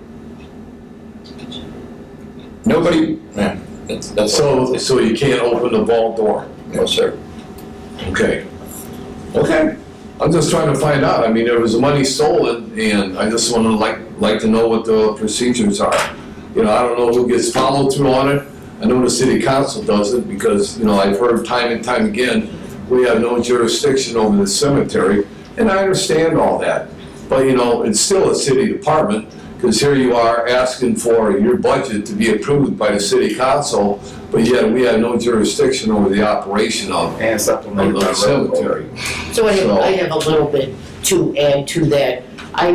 My staff and I did work with the cemetery board. We wrote some stringent internal control procedures that the board is going through and will be implementing to make sure that you know, step by step what needs to be done, that you receipt the money in immediately when you receive it, so that it's receipted into the computer, so there won't be any misunderstanding, you know, was there actually money, was there not actually money? And it was reported to the state. I'm mandated by law because of our ordinance, because that was considered a material loss. It was reported to the state. But other than that, that's all we can do now. So, but we have addressed some internal control issues, and the board is in the process of adopting a little bit more stringent policy. Okay. Out of the mausoleums at Swan Lake, with the lock issues and the mausoleums being left open 24 hours a day, I know that Mrs. Keating told me what was being done with these keys. Has this all been rectified and taken care of, where keys are being distributed, or you're having some kind of lock system put on? So it's not wide open 24 hours a day. I couldn't understand that philosophy, but that's one of the things that Mr. Johns brought to my attention. And go ahead. The doors, over the period since I was built, 2003, they have a push-open door, which means when you go in for a funeral, the directors or somebody pushed the door open, and they actually broke the hinges off. The company that built the mausoleum went out of business. We have since got the doors repaired, and we're in the process of having a locksmith keying all the doors, and we will be getting keys out probably early part of September for the doors at the new mausoleum. Okay, so everybody, that's all family members that. They will be issued one, I'm sorry. No, one per family? One per family. Okay. Okay. And on that key, it'll say do not duplicate? Correct. Okay. All right, I was just, because I was in the middle of that discussion, and I was just wondering why we didn't get some type of computerized door system, you know, just like we have here at City Hall with the ID badge. You use that instead of worrying about having keys and getting keys made for. You need an internet connection. You need an internet connection to do that, unfortunately. Okay. So. So I take that back. Yeah, that's. In the future. I just have one last question for you. So the 2/8. I have a couple more. Oh, I'm sorry, go ahead. That's okay, that's okay. Because that was an issue that I worked with from Mr. Wally Johns, that he brought to my attention when this whole issue started up. That's And 157. then the next issue was Same thing. the lights on the front of the mausoleums, why they're not lit up at night? And are they now lit up at night? They've been lit up for the last several months. We had to wait for some parts. Parts came in and they've been repaired. We also went to an LED light. Fantastic. I guess my question is, why weren't the lights working prior to someone bringing it back to the board's attention, talking to Mrs. Keating about getting the lights fixed, and then she taking it to the director of the cemetery? Why weren't they being worked? Why didn't they work? We had an electrician out there several times working, and every time it would get working and they would be operating, and they would stop operating. I don't know why, neither did. So right now they are working, they've been up for several months now. Like I said, we went to an LED. That's all I can say. Okay. I just wanted to, if you're done. Mr. Yeah, go ahead. I'm just want to make sure, just so that I understand. The two ATV. I don't know why when I say ATVs, I'm thinking about something different, but. You think about ATMs? So the two ATVs, those are not included in the budget, their budgets? No, Okay. no, they're not in the budget Overlooking it. anywhere. Okay. No, they requested them, but when we looked at the ARPA funds and then was determined the one-ton dump was not necessary. Yes. Then I just removed them from the budget. Okay, I And just we're- want to and we're make gonna sure get am I those with the overlooking it ARPA and, funds. okay. Correct. Okay, two more questions. At Swan Lake, do we have adequate water supply now Yes, for the workers? they have a cooler out in the garage. I called Coastal Valley and they brought out a cooler for them and then they deliver the 2 gallons every other 2 weeks or whatever, they bring out water. So Okay, they have cold water. yeah. The reason I ask is because prior to that, I was notified that there wasn't water out there and they were bringing the water from home. I guess you have well water out there or what have you. Yes, well water. Yeah, and they didn't want to drink well water, they wanted the city water. So then I got a hold of Virginia Keating and she got into it and they got Coastal Valley Water to bring water out to the employees when they're working. Otherwise, they had to bring it from home. And then the final question is, in your budget, under tools, do the employees have adequate, safe tools in your budget versus them having to bring tools from home? They have adequate, safe tools at both cemeteries. And we buy as up-to-date equipment as we can. And we just got some more tools for Swan Lake here recently. Okay, you said you get up-to-date tools and adequate tools as you can. What does that mean? Does that mean you don't have enough money to buy adequate tools? Or you need more money to buy tools for people to do their work? We have enough tools on site to do them, but sometimes they'll need a different tool for a certain job, which would mean be the adequate, going out to get that type of tool. We've got everything up to date as far as string trimmers, chainsaws, hedge trimmers, everything is almost within 1 or 2 years old. It's very up to date equipment that we've had. And if it breaks down, if it's not repairable, then it's replaced. Okay. And then if a person has to get up, do some work inside the mausoleum or, get lifted up, how do they get up there? Do they put a pallet on a forklift and they're raised up that way? Or do you have a high lift that's enclosed where people have to put safety harnesses on to get up to do the work? We have OSHA certified lift equipment for the mausoleum. Okay. And if I go out there tomorrow, I'll be able to see it. Should be able to. Okay, I'll be able to see it. Yeah. All right. Okay. Now when we go out there with OSHA standards, there were no harnesses at the time. There's cages that go around the employees. Okay, whatever the OSHA standards are, it's not what you bought 20 years ago or 30 years ago, it's what the OSHA standards are in 2023, and that's how industry operates. So please check all your equipment to make sure it's up to date 2023, otherwise we'll get a hold of Dan at the sanitary district, and he's the safety director.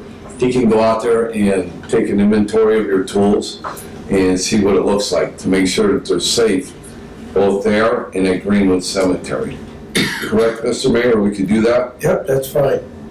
All right. Are all your tools and equipment compliant with current OSHA standards? I believe so. I got one question. Yes. You know, talking about what Don's talking about, do you have a standard operating procedure for your jobs out there? And are people, if they use power equipment such as a chainsaw, are they required to wear all the appropriate safety equipment out there when they're using it? And when I'm talking about safety equipment, I'm talking about ear protection, eye protection, you know, when you, especially when you're operating a piece of equipment like that. Are they, I'm gonna ask you, are they made to wear chaps and the shoulder chaps? No. No?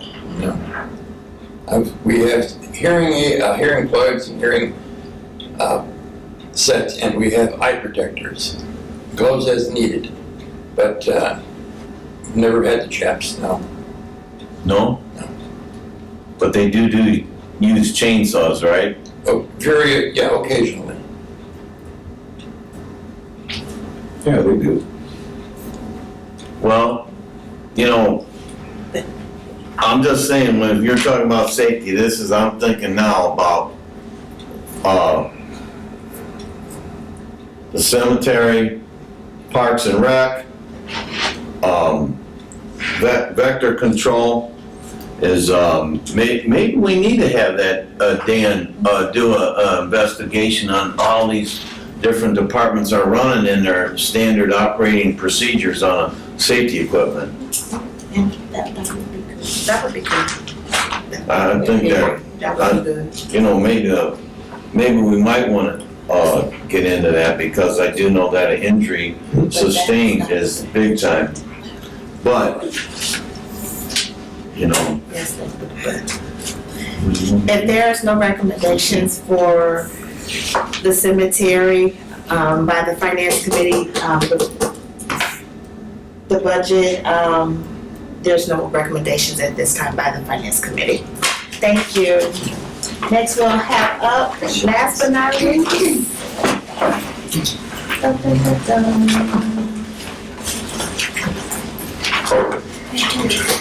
Planning and inspection department.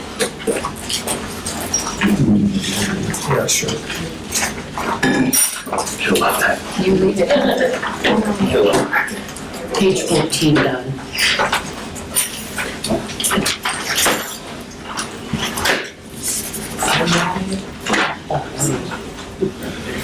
Oh, goodness. Go ahead. Okay, if you would please state your names and your department. I'm Skylar York, Director of Planning and Redevelopment for the City of Michigan City. I am Sylvia Martin. I'm the Assistant Director of Planning for the City of Michigan City. Welcome, and I know it's getting a little bit late, but just a little bit. But based off of the Q&As, what page? 14. It's Madam Chair, if I might say, number 3 should be yes. I misunderstood that question. It should be yes, we are adding 2 new positions. They're inspectors. I misunderstood that to represent new, meaning something completely different. And it isn't a different position, it's 2 positions. Absolutely, 2 additional employees, same position. I'm sorry, I Okay. misunderstood that question. And that's why you have the question. Yeah, that's why, Oh, sorry. okay. I apologize, I'm not trying to be I couldn't answer. facetious, but that's why I said yes, substantial change. Okay, there's a yes for the substantial change to your budget. And as far as any positions not filled in your department that are within your budget, what are those positions? You indicated yes, and that is a full-time code enforcement officer and 2 open positions for full-time inspectors. Yes, ma'am, we have electrical inspector and HVAC inspector right now. Okay. That are not filled. That's, That are not filled, correct. you said Not for lack of- electrical and haven't? We've been trying to fill them. We actually have 12 applications right now, 4 of which of those 12, we've pulled out to the side because when people, so we put a code enforcement officer out for open position. Typically, when a person applies, they think it's a inspector position, so they'll have background in construction and things of that nature, handyman background in construction, or they may have been a foreman on something. They're applying for that. So they're applying for the inspector position, but they actually have experience with building trades. So we have 4 right now that we've isolated that we want to interview for actually potential for the 2 building inspectors as well, if we can possibly fit them. Yeah, and out of the 12, 9 of them are scheduled for interviews for next week. Are they local people or? Absolutely. Yes. I can't think of any of them that aren't local. Okay. As far as equipment that is needed for your department to fully operate to run the city, you indicated an automation system, inspection vehicle, and GIS. Yes, those were the things we. Sorry. It's a, GIS is, Graphics. yes, That's but more and of a nobody subscription. ever knows what it is. He's laughing because I'm serious about it. 'Cause So that's more of a subscription issue. it is. Okay. I know what it is. Yeah. Yeah.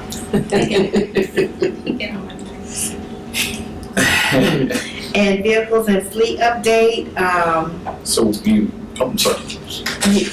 you have here, a non-fleet vehicles, 1, 5 fleet vehicles.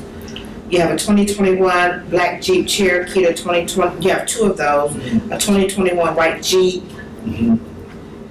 2022 black Jeep, and a 2022 white Jeep Cherokee. And are all these vehicles in service? You indicated yes. Yes, I think we misspoke. 2 of those are Renegades. There's another white Renegade. I'm so sorry. That should be a Renegade. No problem. There's 2 Renegades. Do you feel, Yeah, do the you? 22s are renegade. Okay. So based off of the 2024 budget, is it efficient enough to carry out your operations to run the city? I feel, yes, it is. Yes. I know we've spoke about automation. We've talked about that. I mean, that is something that would be nice to help. It would make a lot of other departments' lives. Right. And to cut down on a lot of the complaints. I was gonna say, your department is one we get more complaints from. Yep. Yes. Because And we have the service. capability Yeah. currently. It's just all a matter of getting it all set up. Yeah. And I keep telling him, it takes a lot of time, and you have to do this in baby steps to make sure that it's all set up properly. So we will be engaging our software, the support team from our software are going to assist us in getting our entire community development program online, and where they'll be able to apply for permits online. They'll be able to upload their documents online. They'll be able to pay online. So I know I've been wanting that for years, and we're this far away. So we're getting there, What's this far away? hopefully by year end. That's my goal, is by year end. We'll be able, Are you maybe not modeling- having them completely set up. Are you modeling it after another city or? No, well, it's our software. We already have that software. We already Oh, have the okay. software. I would say that if I don't know if you've seen building permits in LaPorte. LaPorte has a pretty nice portal. You set up an account and you're able to upload and things like that. It's a fairly nice system. Building permits. Yes. Okay. We'll get Are that. there any comments from the finance? I got a question. So with the additional enforcement inspectors, are you, do you have any specific plans on how to address the outstanding code violations that we have all over? So it's really just been, I have 2 inspectors right now. I did have 3, but even with 3, it's still a lot of. Even with violence? Absolutely. I think a lot of it too with our new ordinances. You saw from we deal with it all. We get it all. I don't know if you noticed, but how many structures are there in the city? There's 12,000. There's approximately 12,000 structures. Right. So 5 people to inspect that is. It's a lot. It's a lot. It's a lot. You're doing the math. I can see it. Yeah, it's a lot for 12,000 structures. Not every single one of those structures is in bad shape. Right. But even a small percentage of those, say 5%, is still, or 10% or something. You're still dealing with hundreds of properties, and they're all over the city, right? So what I was referring to, so would each inspector go out and say, okay, here are our codes, go find the violations, or it's like, okay, so you look for this scope of violations, you look for this scope of violations, so at least somebody is kind of focusing on one area versus everybody's like, oh, I see a tree down, oh, I see a roof leaking, oh, you know what I'm saying? So that's an interesting comment. We get it all. I mean, honestly, we're usually dealing with all. Typically, my office is more of a funnel. Like, they'll call and say, hey, tall grass here. We try to stay in our lane. Like, I don't know that we issue a violation for that, but we'll send it on. My inspectors are pretty good about that. They send it on to the department it needs to go to, but typically we receive a lot of those calls. But we receive a large amount, or they'll go to the mayor's office and it gets transferred. It's just, we know who to call, we know where to go, we know where to send it. With some of the things that we're doing right now with trash and the heavy trash, things of that nature, I believe we streamlined that new ordinance. If you read it, I helped Amber review that, put together some of the definitions. I believe we made it where it's enforceable, where anyone can enforce that certain ordinance. I'm not saying we want to do that, but should we go out, if we had, again, I go back to the automation, if we had automation, we could actually, maybe there's a way that we could, while we're out on our site, we go to a house. I'm going to give you an example. We go to a house. Oh, there's a fallen down tree in the back. There's tall grass, but also we're just out there dealing with the house. But we can also take pictures of everything else, and that way we don't have to call out another inspector.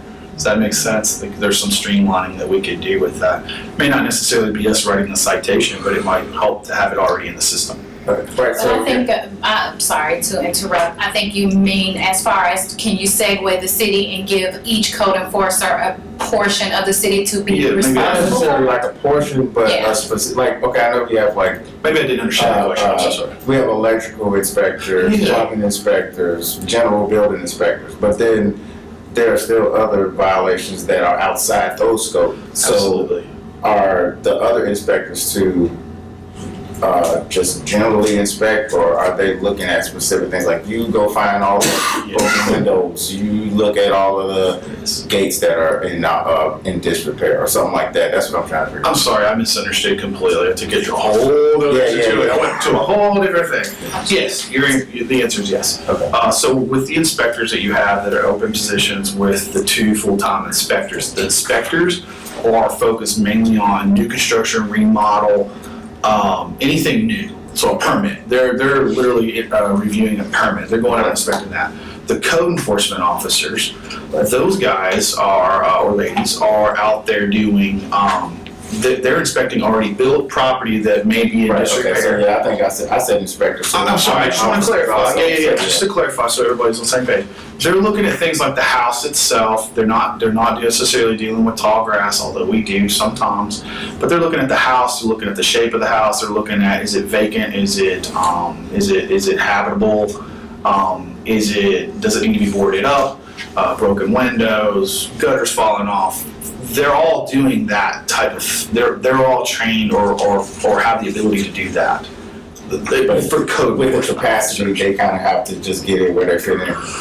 I will be honest, we've moved more from a reactionary to a proactive situation now, where we're actually being proactive.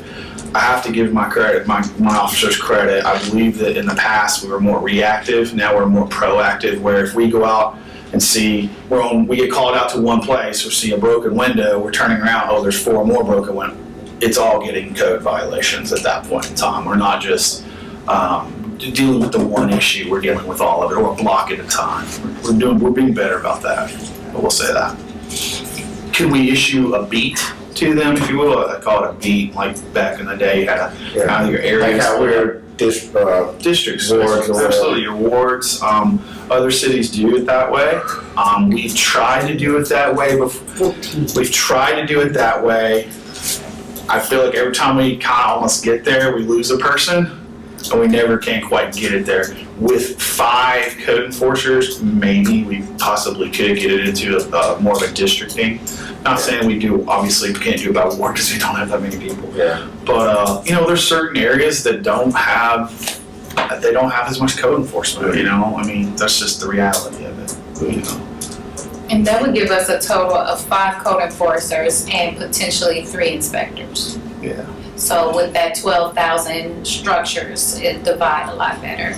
But they all do, the inspectors do different things than the code enforcers. Right, just using us as council members, for instance, we represent, 4,000 people or so. Absolutely. We don't interact with 4,000 people, we don't talk to 4,000 people, but the people that do call us or the things that we do notice, we deal with because we know that this is our area. But if we're somewhere else and like, hey, Paul, we're moving, in your ward, and I saw this, I don't know if you're aware of it, blah, blah, blah. Absolutely. So that's what I was saying, so to kind of, is it just a broad thing, or is it more streamlined as far as, that was basically where I was going with that. I would say that we have a lane, if you will. Yeah. But our lane sometimes veers out because we have to, because we're trying to, the goal is to better the city, right? We're not trying to throw anyone under the bus or anything like that. We're just trying to pass along information like, hey, pile of trash over here, hey, tall grass over here. We saw this, we saw that. We're trying to funnel information where it needs to be. We try not to write citations for things we can't write citations. And sometimes you guys get mistaken for the goon squad. I know. When there's somebody that, someone has a problem with, okay, well, put code enforcement on them. Because, if you look hard enough, you can find a problem. So that's, absolutely. I know that we don't do that, but that's the perception sometimes. So. I've worked in a city in code enforcement where we were very strict, down to things that were not questionable. You're allowed to do that. It just depends on how strict you want to be. I'd say that we're not that strict with code enforcement. We don't deal with peeling paint. We don't deal with, it has to be extreme cases. But I've worked in cities where those things are what the criteria was, I don't know I hope I answered your question. Yeah, no, I at least gave you insight into it. Yeah, for sure. Are there any other? Yes. Could you tell me what exactly the assistant planners do and why one salary is $62,000 and one salary is $54,440? Sure. So the assistant planner is I am the assistant to the director. I'm not an it's written as assistant planner, but when he's not here, I handle all the responsibilities that he doesn't have. Even if he's here, he's unable to meet because of all the different projects that he has to work on. I feel the everyday duties within our office when he's out working with EDC or these different projects that come along. I also now am over personnel, so I handle all the personnel issues with the employees and things of that nature. I do payroll, so I do everything that he does when he is handling different businesses because he's the executive director of planning and redevelopment. So he can't always be there for the planning department, which is holistically has different legs that he has to be responsible for. And so when he can't catch one of those legs, it's my responsibility. I'm also Board of Zoning Appeals. Yeah, and Board of Zoning and Appeals as well, which is a very intricate role as far as what's coming in to our city when we're looking at development and enforcing our zoning ordinance at the same time. Okay, and, Associate, I'm sorry, Associate Planner, Paul, you want that one too?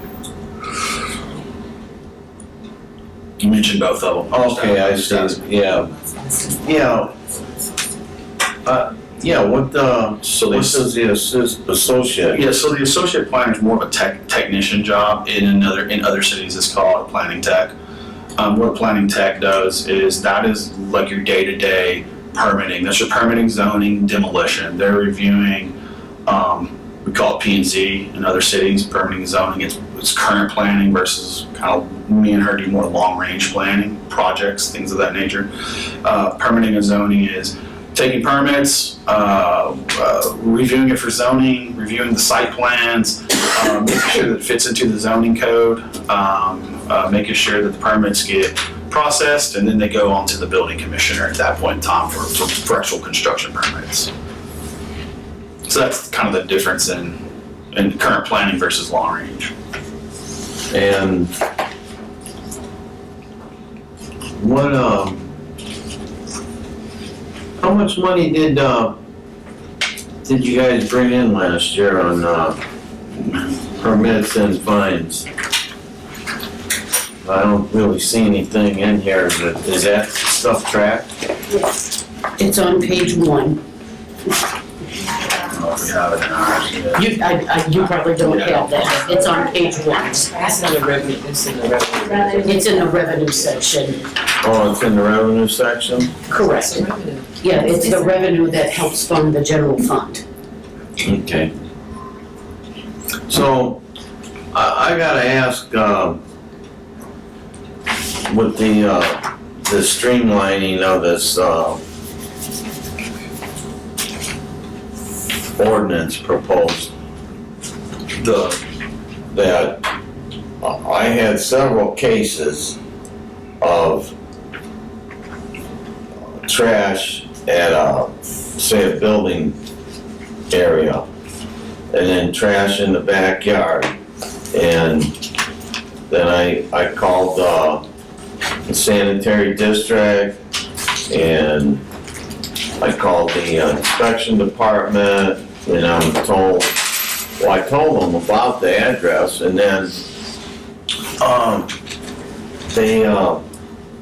or I was told that we're not in charge of that. We don't get into garbage, or we don't get into that violation. And I'm sitting here thinking, well, what I'm thinking about is that guy is an inspector, that they can write a violation as long as they know the code that they're citing. But it was like there was no interacting with the other department, like with sanitary. And, you know, this is how this whole thing is coming about with this ordinance. And, you know, I'm like going, why is it so difficult? And we got people throwing crap out on the side of the road and on the sidewalks. So I'm just saying, you know, you got inspectors, now you got 5 inspectors. So how are they gonna interact? What's your plan on how they're gonna interact with the sanitary district to keep these people from throwing their garbage out and not getting a dumpster? You gotta get back to budget. Oh, well, I am. It's all about how they're cost effective. So don't let me vary too much. If I might, the ordinance, I think, has been crafted really well. It cleans up a lot of it. I know that's not off, I know that's off budget, but it's actually a really pretty clear, clean ordinance, I feel. And then you also be mindful that our ordinance is our regulation. It is our law. We can't deviate too much from it in order for us to, then same thing with sanitary. They have their regulations. They can't too much deviate from it. So we can only follow the regulations in which we are guided by, and trash just isn't something that we can just force. Okay, then we'll look at that in the ordinance, because what I'm looking at is that somebody wouldn't even make a phone call about the address. And that's not a regulation, So Paul, that's just communication. Councilman, actually in that ordinance, the new ordinance, I believe we took out the siloing of what departments can issue. I believe we took that out. And we made it a code violation is a code violation, if I'm not mistaken. Okay, so that is the distinction between assistant planner and associate planner, because that's a technical support job on that associate planner. And if I might ask, so are you being under the, where the heck is your salary at here? The very first Is how much do you get from the redevelopment? I don't know the answer to that one right now. 38-ish. 38-ish. And that's totally regulated by the redevelopment commission, right? They set that salary, yes. Right. So what's your total, what's the planner's total compensation for 2024? Let me see where, can you do the math real quick? 372 plus 38, 104. Or, I'm sorry, 110. 110, sorry. It's late.